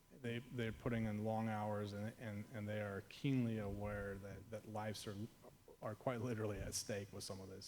So thank you for that. All right, but it is open to the public if any member of the public wants to jump in on this subject. Okay, counsel, I know you want to. Miller. Mr. Young. Thank you. Thank you for the presentation. It's illuminating, to say the least. Sometimes when you think you are aware, you're just not as aware of the belly of how devastating it is and has been, not just on the hard work law enforcement has to do, but imagine the families that are affected by addiction and what comes with it. This is not something that's just happening to all of them. It really does impact all of us as well, and that's very important. And also, too, I'm frightened by it all, to be honest with you. You see people that you would think may not have a problem and would not get caught up in these things, but life brings at all of us so much stuff that, we never really understand why someone took the step that they did or how they were introduced into all of that. Part of my question for you, too, is I've got two questions, basically. One is, what happens to the funds that are taken? And, sometimes when you take money away from the cartels or the organizations and that money, what happens to that money? Could it possibly sort of be used for further enforcement, drug treatment, funding, social work, those things for the greater good to try to solve it? Because at the end of the day, it costs all of us money. Every time a policeman goes out, it costs all of us money. Every time they go to the hospital and try to get help, it costs all of us money.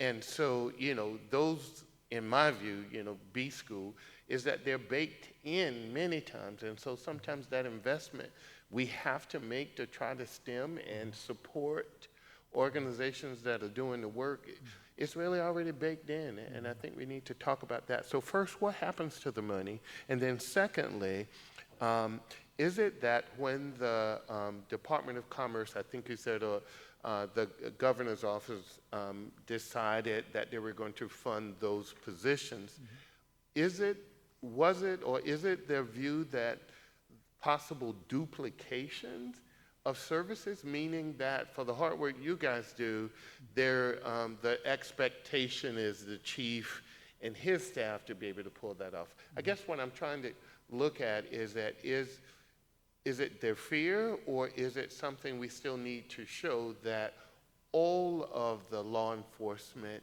numbers we have are what's staving off a collapse in a system? Am I making sense to you? Yeah, both Thank excellent you. questions. Yeah, so to answer your first question, what happens to the funds that we encounter during our investigation? So under RCW 10, we're able to seize those funds and will and do that as a part of impact to the drug trafficking organizations. Those funds are then, there's a hearing process for that, so everybody gets their day in court, but there's a hearing process for that. And on completion of the hearing, if a hearing examiner finds in favor of our seizure going to forfeiture, so in other words, those proceeds go to forfeiture, they now become drug task force funding. We can use that. That goes into a forfeiture fund to further our ability to conduct investigations. A portion of that under the former grant would go back to the state, but given that we're no longer a part of that program, that's not happening anymore. And that would effectively go into the state general fund for other uses. But currently, not being a part of that program, if we seize those funds, if we successfully forfeit them, we can then use those to go and have further impact against some of these larger organizations impacting the county. So that's the first part of it. The second part is in regards to the state commerce funding and why that happened. There's a lot of reasons why that happened. Some of it is probably policy related in terms of, is drug enforcement the right path forward? Should we explore other options? And I think the Department of Commerce had other priorities. They had conducted a study into the drug task forces, and I just think that from their viewpoint, they wanted to explore opening that funding up to a competitive process and fund other programs that weren't the drug task forces. So part of that is the political process too, of those deciders that are making decisions about, how money can be best used. Agreed. Last piece of that is that is there, I know you may not want to say what that number is, and I understand that, but is there any ballpark as to how much money is being seized, and then that process of property, assets, going after those, because all of those are working toward the drug thing, and those seems to be also on the line and need to be seized. So if there's a money amount that you're seizing, I think, at least for me, I would be curious, because again, it also goes further to show how much work is being done.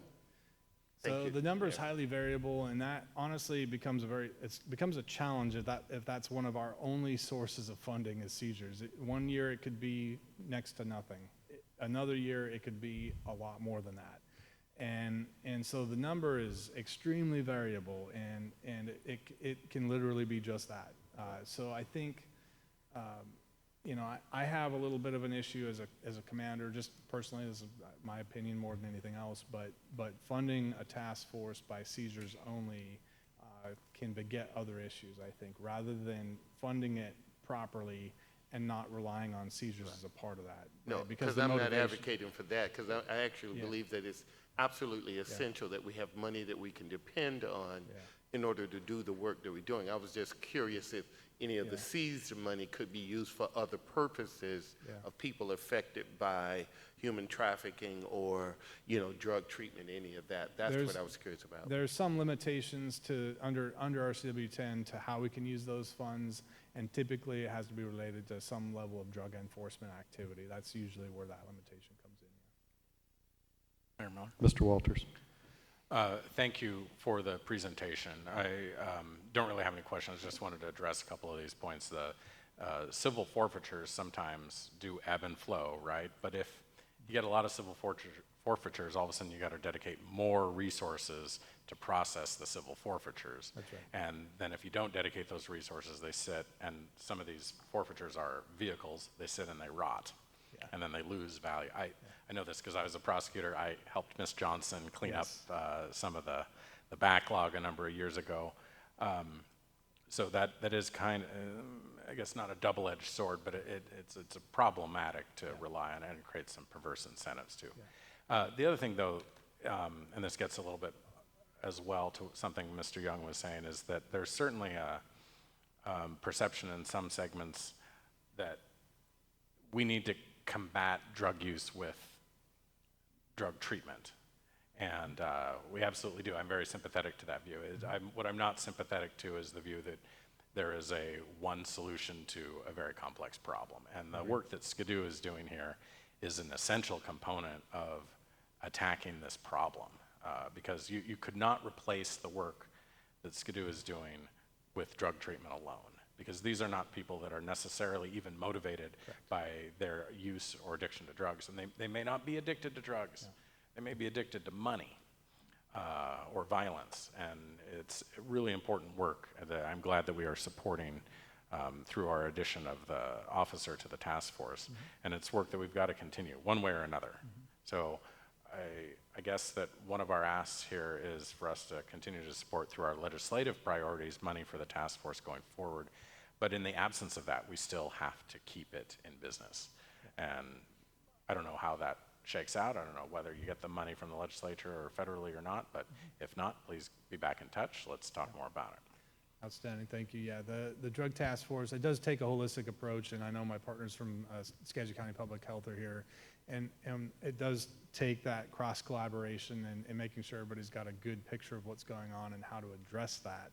And I think the other part of that too is there is really no component in our system that focuses on that mid-level specifically, and a little bit at the upper level when you get into the federal thing, but even the federal agencies rely on us to help get them into that organization. So if it weren't for the and I'm advocating here a little bit, but if it weren't for the drug task forces, there would be really no accountability component at that mid-level. Local PDs are not able to handle that level of investigation and the length and the resources and special training it takes. And it really does take a partnership between our local PDs, our drug task force, all of our partners and stakeholders that are part of this to make this thing work and be successful and have some impact. So thank you for that. Mayor Miller. Ms. Hubick. Thank you.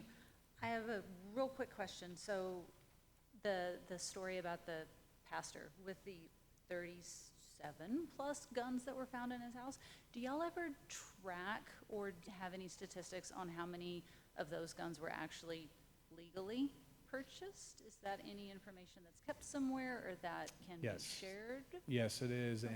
And if I can get that for you, I'll get that through Chief Floyd. But yes, we do track that, and we have a very close partnership with ATF as well. So okay, we work with them closely on, yeah, that'd be those great issues. to know. You bet. I'm very interested. Thanks. You're welcome. All right, anything else before we let the commander go? Okay, thank you again for the presentation. All right, next up is opioid lawsuits and funding updates. So we're going to see perhaps another arm of this challenging problem that we have. And Ms. Swetnam is going to, and thanks to our friend from Skagit Public Health who's been patient, and we'll hear from him as well. As I stall for time to get Ms. Swetnam up there. Good stalling there, Yeah, Mayor. not my best work. Yeah. Okay, well, thank you, Mayor and Council and members of the audience. And as Mayor Miller mentioned, we're joined by George Kosovich from Skagit County Public Health. And so we thought this would be a great time, especially on the heels of the presentation on Skidoo, to talk about the various opioid lawsuits that the city participates in, and with a specific focus on the funding that the city is going to be receiving, and to maybe start a discussion about use of those funds. So to review, and you've seen this before, but it's been a while. There are a number of legal actions brought against opioid manufacturers, distributors, and pharmacies throughout the United States, and the city of Anacortes is participating in many of those through a representation by Keller Rohrbach. The city, along with other local agencies, signed an agreement called the One Washington MOU. That's an agreement that sort of memorializes between Washington municipalities how the various pots of opioid settlement proceeds are to be allocated and used. So it creates a structure for, how you determine what percentage goes to which agency, and then what has to happen with those proceeds. So it requires each region, I think our region includes Whatcom County, Skagit County, Island County, to develop a regional opioid abatement council to try to coordinate locally how those funds can be used to maximize impact.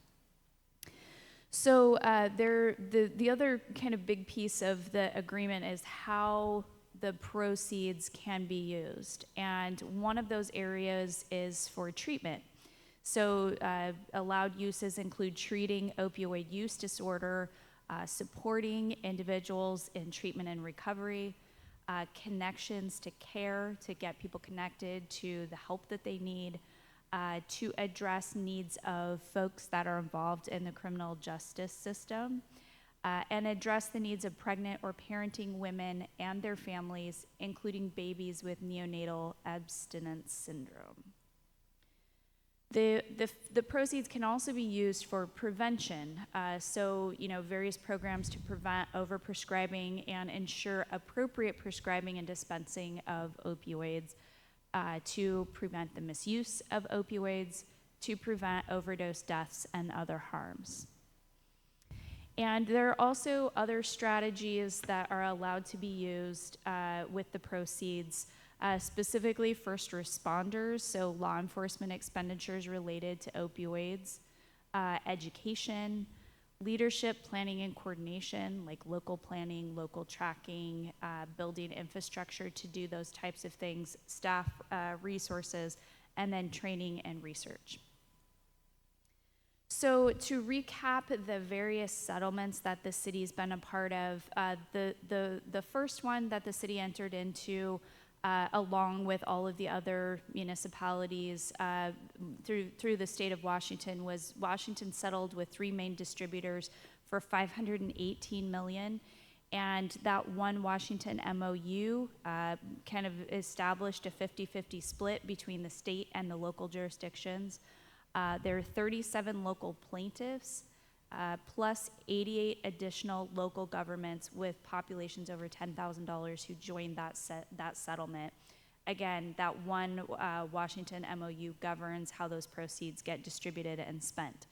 So there was $215 million over 17 years that was allocated to local agencies. So as of 2023, and I'm not sure if we've received this year's payment or not, I don't think so, but for 21, 22, and 23, the city of Anacortes has received $43,008.09. There is a settlement distributor contractor that that kind of automates all of these payments and make sure that the distributions happen per the various settlement agreements, and so those funds are directly wired to the city of Anacortes per the settlement. The next settlement that the city is a part of was against pharmacies. This was negotiated through Washington State by Attorney General Bob Ferguson, and the state settled with, there are actually 3 main pharmacies and 2 manufacturers, and the amount of the settlement was $217 million that went to local agencies over 15 years. So this is Walmart, CVS, Walgreens, Teva, and Allergen. The last 2 are manufacturers. So in 2023, the city received the first payment under this settlement, and that amount was between the 5 parties $75,175.52. So there's a new proposed settlement that we'll be bringing back to council in the next couple of months that is similar to the Walmart, CVS, Walgreens settlement, and that is with Kroger, which is a pharmacy. This would provide up to $47.5 million over 11 years if all local agencies join. And again, there would be a 50-50 split between the state and the pool of local jurisdictions, and the use and allocation of those funds would again be governed by that one Washington MOU. So the Anacortes' estimate would be that we could receive $42,155 over 11 years. I'm going to put up a chart here in a minute that shows all of the settlements. It's a lot of numbers and it's a lot of different legal actions. I wanted to mention the bankruptcies.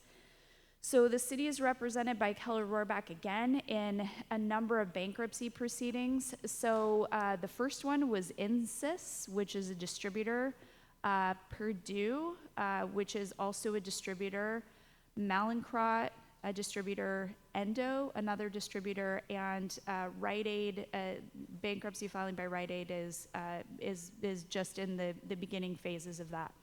I underline Insys, Mallinckrodt, and Endo because I think the city received some nominal amount, maybe from Mallinckrodt, but we don't anticipate receiving any funds from the other two. Purdue, interestingly, that was a pretty large amount that could be available for creditor claims. I spoke with our attorney today, and he said that that amount could be up to $5 billion with a B. So that settlement was actually rejected by the courts, and we're waiting a decision from the U.S. Supreme Court on the settlement of this bankruptcy. So there's some possibility that the city could receive some real money from the Purdue bankruptcy, but that's uncertain at this point. So I did not include any of the bankruptcies, we didn't include them in the chart that's coming up, but this is the breakdown, and I'm happy to email this specifically to council if that's helpful. But you can see that these are the annual payments that Anacortes has received and can expect. The distributor, that's the first settlement that we participated in. And then you see Janssen, Allergan, Teva, Walmart, CVS, Walgreens. And these are the totals. So, the total by the time we, get out to 2038 would be that the city would receive $804,000, $456.50. So that's kind of the information that I wanted to present. And we've got George Kosovich, who's here to provide some insights for you about potential use of those funds. I'm happy to answer questions before we hand it off to George or answer them at the end of his comments, whatever council prefers. If anybody has any burning questions for Ms. Swetnam? All right. Oh, okay, Mr. Walters. What a crock this whole thing is. The level of destruction that has been imposed by these companies for us to get $15,000 a year, that it gets up to be a significant number in 2038. It's a lot of work and not reflective of the actual impact of those parties' actions on our communities, certainly. Cal, I'll turn it over to George. All right. Welcome, Mr. Kotrovich. Good to see you again. Thank you, and thank you to the city attorney for the presentation, council members and Mr. Mayor. Just a couple of things I was hoping to do tonight to kind of build on the presentation. I think one, kind of in the spirit of North Star, is to just really share information. So the city of Anacortes is going to go through its process around these opiate settlement fundings. We've had some discussions with other jurisdictions, and just want to share what are some of those needs and opportunities that are out there. I think one of the things that is a challenge of the way the settlement funding has come is that it gets sliced up into these smaller categories. I think I'll choose to see the optimistic side of that, which is in contrast to some of you all might remember the tobacco settlements where those dollars kind of got eaten up into a larger system, there's local accountability. So city councils, county boards of commissioners get to decide how to spend this settlement funding based on the impact of their community. So it's kind of two sides of a coin. This is the breakdown in terms of jurisdictional funding. There's a formula built behind it. And just doing some back of the envelope math based on the city attorney, we're talking about $800,000 in total for the city of Anacortes. It's about $8 million over these time periods. It's all over slightly different time periods. It's kind of a frustrating payment schedule. But it's harder to picture what sustainable impact could you make happen with 800,000. When you start to talk about 8 million, we're starting to talk about real money. And so that's one more reason to think about this idea about coordination, about councils ultimately, through this settlement model, maintain their own spending authority. But are there some things that we as a community could do together, and hopefully we can have some of that conversation. I would say the other thing I would just park in the back of your mind is 50% of this funding has been retained by the state, and they are starting to program it out.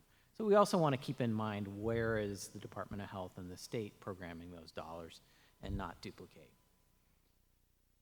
In terms of the discussions we've had with our North Star leadership group in terms of needs and gaps identified, I've listed some of them here on the table and just wanted to give a little color to what's on the screen. So, one of the things that we have in Washington State is expanded Medicaid. Many folks impacted by an addiction issue, you can get access to treatment. It can sometimes take some time, but if you're patient and if you want to seek out treatment, you can find that treatment. But there are some real gaps in the system, and so some of that we've been talking about are really from a short-term housing perspective.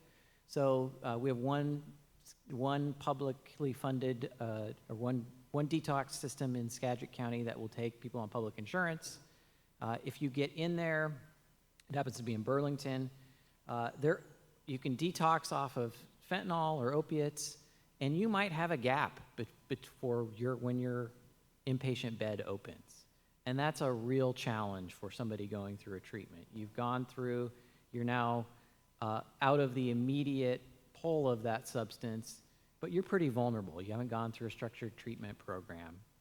Really high risk for overdose. So some of the ideas we've been talking about is, well, what if we did collectively have some beds that we could buy out? So your insurance won't pay for that detox bed after 5 days because the substance has cleared your system, but you have a treatment path ahead of you. What if there was a housing provider that we contracted with that would provide a safe place for you to be while you waited on your detox bed? Additional recovery houses are needed. So this is kind of on the opposite end. Coming out of treatment, one of the challenges in people's recovery is, where do I go? Often I'm coming in from an environment that wasn't supportive of my sobriety. And so there are some really successful models in Skagit County and regionally that support people in that recovery from a housing perspective. For many people, housing is a barrier. Then we've also talked about kind of the need for kind of general recovery support services. So many people impacted by addiction issues, their life is in a little bit of shambles and they need help rebuilding that. It could be from an education perspective, support with transportation. It could be as simple as getting some dental restoration taken care of to get ready for work again. And so we've talked about the idea of replicating some of our existing and expanding some of our existing recovery support services that aren't needed enough to pay for some of those flexible needs for people in recovery. And then we heard from Skidoo about, prevention on in terms of decreasing the supply of these substances in this community. What we've talked a lot about and heard from our different jurisdictions is an interest in even upstream prevention above that. So how do we prevent kids from even trying drugs in the first place? How do we support education for community members, for parents, and things like that? So those are 4 kind of categories of things that we've talked about. I would say in terms of where each jurisdiction is at, we're kind of where Anacortes is at. So the money has started to trickle in, and part of it, one of the challenges of having it split into all these different categories is it's all in different time frames. It kind of trickles in, and now it's stacked up to kind of a meaningful amount, and jurisdictions are starting to think about how do we spend this. And that's where I think there could be some opportunities, depending on the council's interest, about partnering. So if a couple of cities are interested in pursuing additional recovery housing or recovery support services, again, we could collectively likely do more, cover more geographic area, if we're aware of what we're doing and potentially even collaborating on some of these ideas. I would say within these discussions, the other topic that came up that's not on the screen is, especially when the Drug Task Force's funding was in jeopardy, there was some interest in potentially supporting that as well. And then the last slide I have is just kind of more broadly for North Star. Some of you that came to the joint council meeting heard and have seen some of these examples. So the settlement funding isn't the only behavioral health funding that we have in the county. There are other pots of funding that come through county sales tax and other sources. And so this was just some priority areas saying, well, within North Star, we have an interest in expanded crisis and co-response, crisis stabilization centers, recovery support services, housing, prevention, some other categories, Gelada and North Star, and just an asterisk to say, hey, if we chose to, we could elect to use some of the settlement funding, and it would be consistent with these uses. So that was just what I wanted to leave the council with, give you some insight into what the other jurisdictions are talking about, and again, I'm just as curious to hear council discussion about where your interests lie. Yeah, well, thank you. And back to Mr. Walters' point about how paltry the sums are, that's kind of why as different jurisdictions we came together and said, okay, how can we try to maximize the impact? So that's really the point of that discussion. And council. Oh, actually, any member of the public that wish to address the council on this subject? All right. Again, no, not looking for any action, just looking for any Mayor Miller. discussion. Mr. Fantini? Thank you very much for the presentation, both of you. You know, one of the things that I was struck by the other night at that North Star event that several of us attended was the commonality in the gaps of what was needed in all of our cities. And I think that one of the things that I came away with, and when you see these numbers laid out about, you know, if it's just our city, it's there's not much to do there. But if you take the collective of everyone together, there might be some real work that we can accomplish. And so I think for me, you know, I'm very interested in seeing what other municipalities are kind of migrating towards. My guess would be it's going to be very similar to what we'll want to do, and to doing that collaboratively.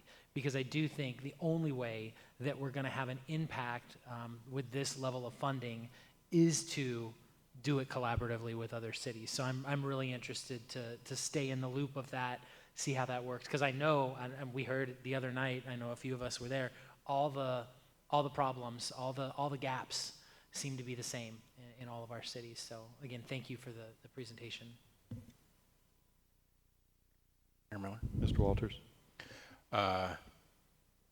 Kovacich, your predecessor stood there in 2019 and suggested to us that we should give our money to the county for housing, the $37,000 we were going to get as a rebate from the state sales tax.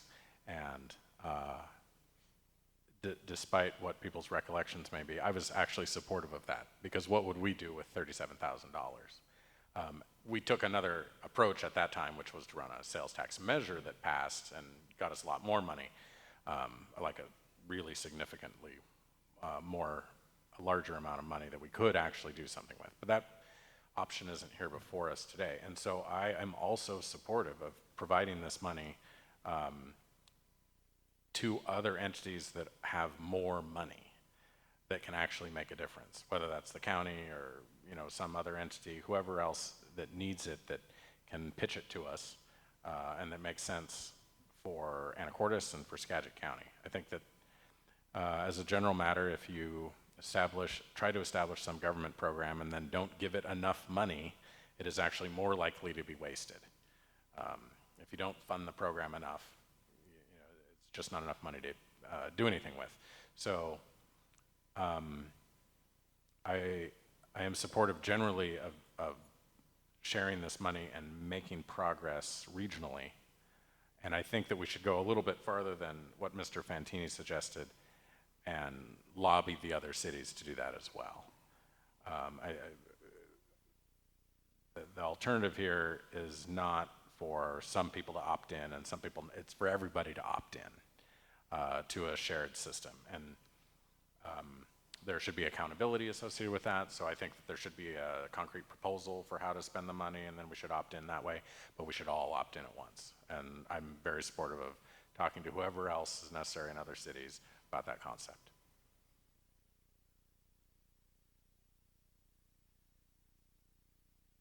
Mayor Miller? Ms. Cleland McGrath. Yeah, to expand off what Mr. Walter said, looking at the breakdown of jurisdictional funding, the county's really the biggest player in this at 62%. The next one is Mount Vernon at 17%, and then Burlington Cedar Woolley adds up to 1 percentage point higher than us. I guess I would be curious to know if you've talked to Mount Vernon or any of the other communities or commissioners, if they have discussed kind of a direction. You've given us a number of good options that all of them need funding, but are you hearing kind of a sentiment among the different entities? I guess, and then my other question would be, we have a unique resource with Deagwaleach. Do the tribes receive any of this funding? Have you talked to them about, since it seems like they've got a good system in place, and I know that they use Medicaid, Medicare, right? So maybe it's not the funding that they need, but I mean, to me, that's an opportunity to better collaborate. So if you have any insight into those. Yeah, to the first question, our conversations thus far have been kind of at the mayor level, and I think the items on the screen, there's general support. We have a work session coming up with our commissioners with more budget, associated to them, tied to these categories. What would it look like to spend the 62% of the slice of the pie, and then what might some co-funding opportunities that would be? We intend to have the same conversation with all of the councils and kind of see where they're coming from. We stopped short today of coming in with a spreadsheet with Anacortes' names, slated in to say, here's your portion of the pie, because we really wanted to start and hear the interest. I think, if there's interest in us coming back with a more forthright, here's how we could program this money out in the community, happy to do that. In terms of the federal lawsuit side of things, I don't know the answer to the question whether the tribe's got a portion. Yeah, to be honest, I don't know the answer to that either, but I'm going to find out that and let council know. I don't believe that they're part of the One Washington MOU because that's with local agencies, but I would imagine that there's, they have an opportunity to have, standing in these types of lawsuits as well. So I will look into that and I'll update council with that information. And then can I ask one more question? Yeah, of course.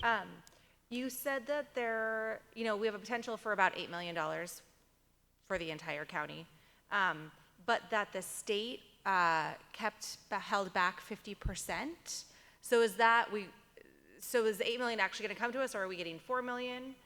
And then the other thing is, can you speak to, since they did hold it back, obviously they're going to go out for some kind of, here's your grant opportunity. Have you heard any rumblings of how we can get that money from the state as effectively as possible? Yeah, to the first point, the $8 million is coming to Skagit. What I was getting at is there's another equivalent $8 million that the state's held on to, less attorney fees. So there's a portion of attorney fees. And they've started to program it. So there are, but it's been in kind of dribs and drabs, and it hasn't been as transparent as I think our local health jurisdictions would like. So we're starting to see some funding opportunities come out. They've launched a new opiate dashboard, and certainly we'll keep an eye out for opportunities. We were able to get a small grant using those funds for our syringe exchange program as an example. Mayor Miller. Ms. Moulton. Thanks for the presentation. Thanks for coming here tonight.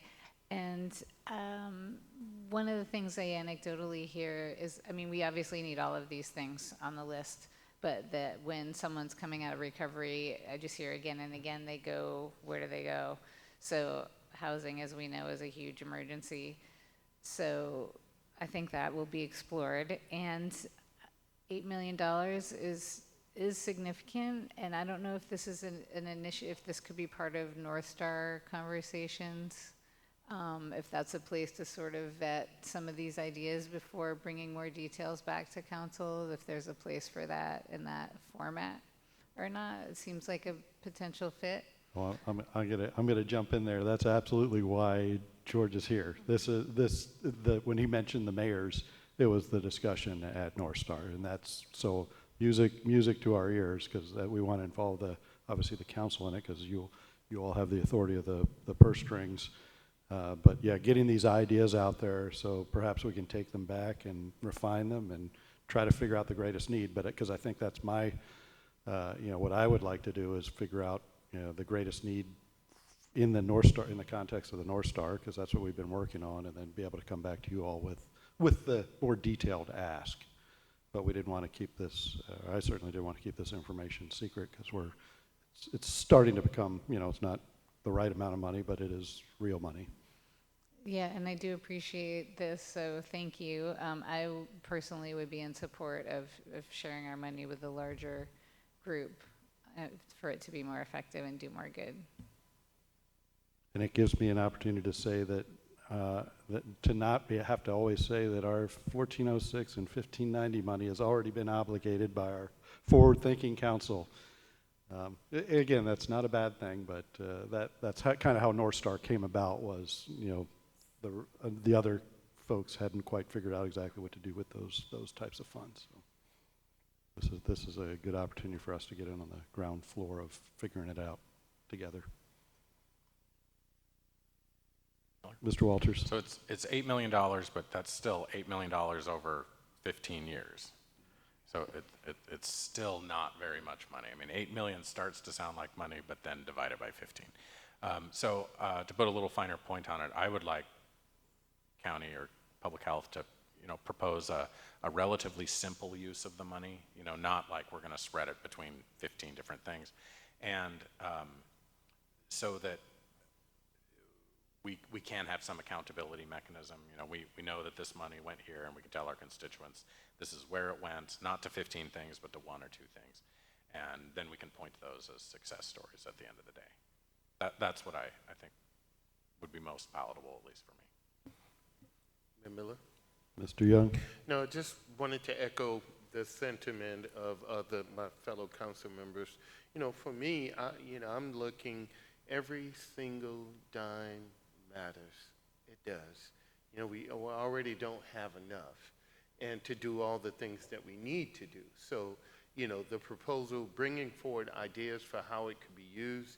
Again, I am very much open to, love the work North Star is attempting to do and begin to address, because it's collaborative. So, any of the things that we think this money could be best used for, particularly right now, given the work that's happening within North Star, to help it catapult it to the next level, I think that would be a great use of money, ideas, and time. So whatever that is, bring it forward. We're, at least I am, very open to just trying to not throw the money someplace, but tactically decide where and how it can best be used to further our end goals. Thank you. Okay, good discussion. Any other before we let him go? All right, I think we have to let him go. There might be a birthday celebration somewhere. Thanks for.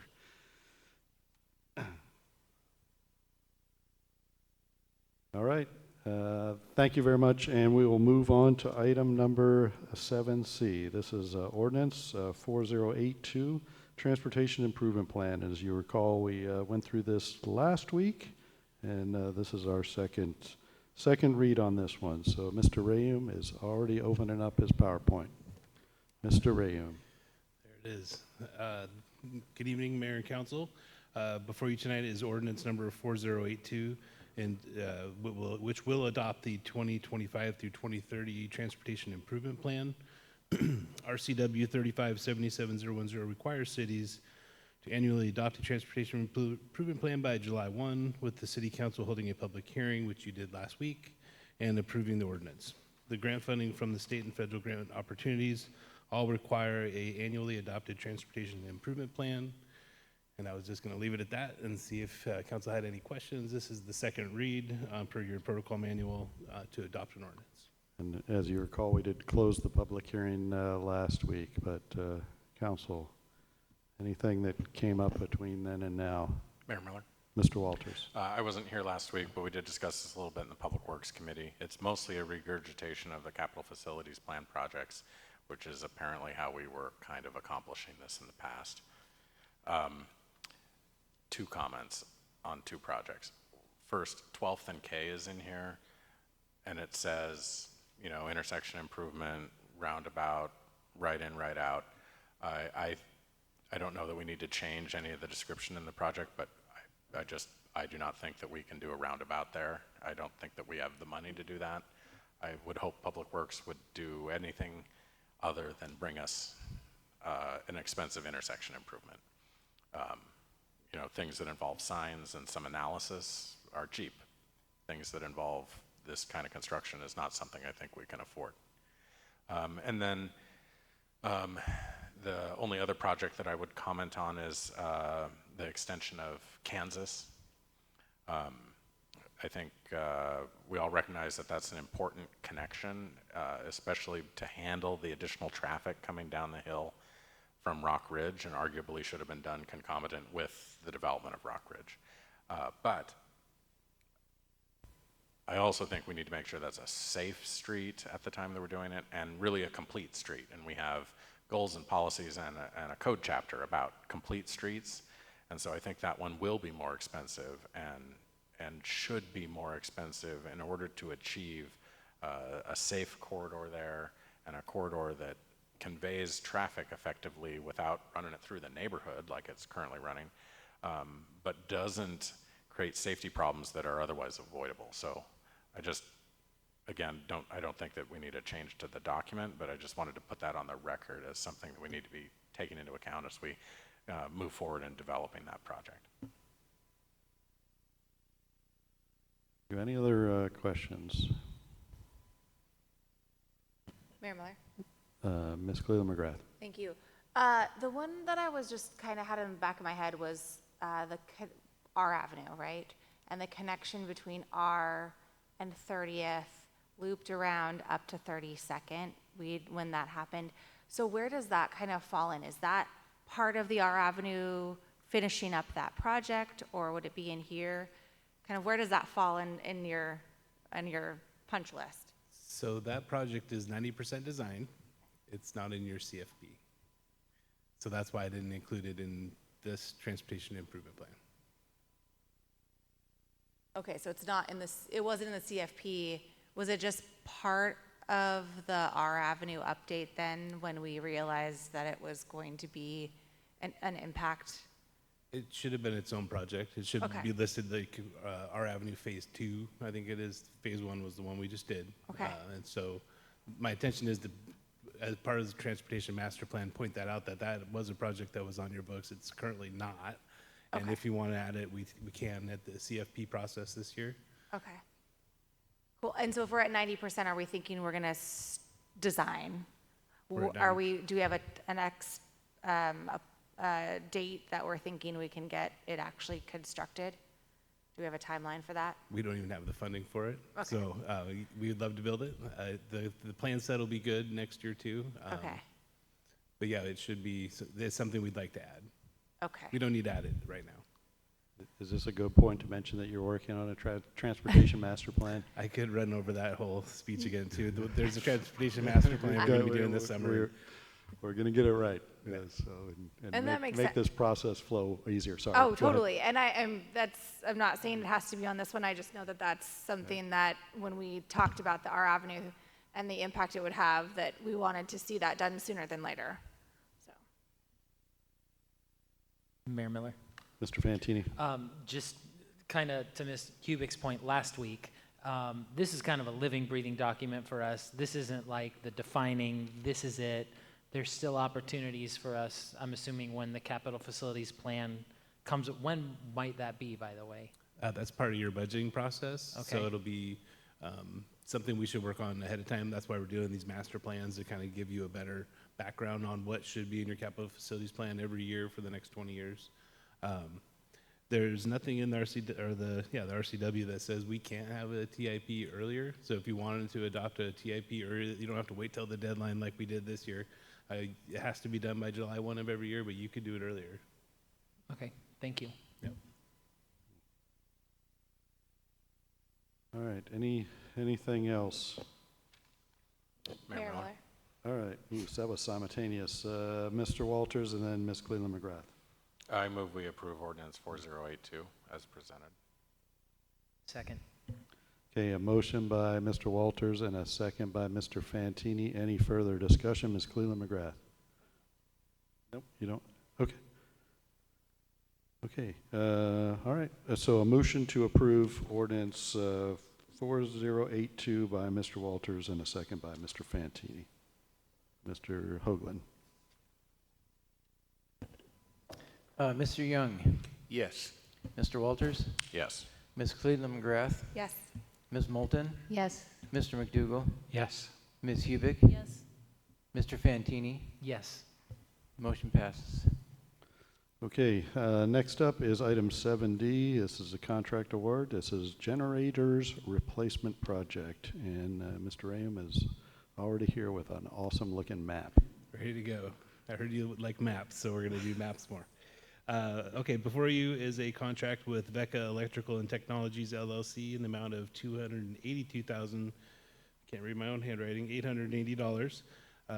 This is to replace, to take out, all three of these generators are inside buildings, and there's going to take some work to get these generators out of the buildings and put new ones in them. The generators are a necessity for the sewer lift stations. Sewer lift stations need electricity, and they do not take breaks. They need to be operating whether you have power or not. So these current generators are 32 years old. We're having a hard time finding parts for them. They do maintain them immaculately, so that's why they are still operating after 32 years. And the locations, as you can see on the map here, there's a pretty important station there at Skyline, pump station number 13, that pushes it up to gravity in Oaks Avenue. The ferry terminal would be a really bad day if that one didn't work, because the ferries pump out at night into the lift station, and then it pumps it up to Oaks Avenue. If that didn't pump, it would come right back down towards the ferries. And then the last one is B Avenue, same deal, just less drama. It's just in the downtown area. That's pretty much what I have for the presentation. All right, any questions for Mr. Raham? Mayor Miller. Mr. Fantini. I move that the City Council authorize the mayor to sign contract 24-151-ERR-001 with Vecca Electric and Technologies LLC in the amount of $282,880 to perform the generator replacement project. Second. Motion by Mr. Fantini, a second by Ms. Hubick to approve the contract as presented. Any additional discussion? Mr. Hoagland, vote please. Mr. Walters. Yes. Ms. Cleveland McGrath. Yes. Ms. Moulton. Yes. Mr. McDougall. Yes. Ms. Hubick. Mr. Fantini. Yes. Mr. Young. Yes. Motion carries. Okay, being no further business before the council, I will adjourn tonight's meeting. Thanks for the work.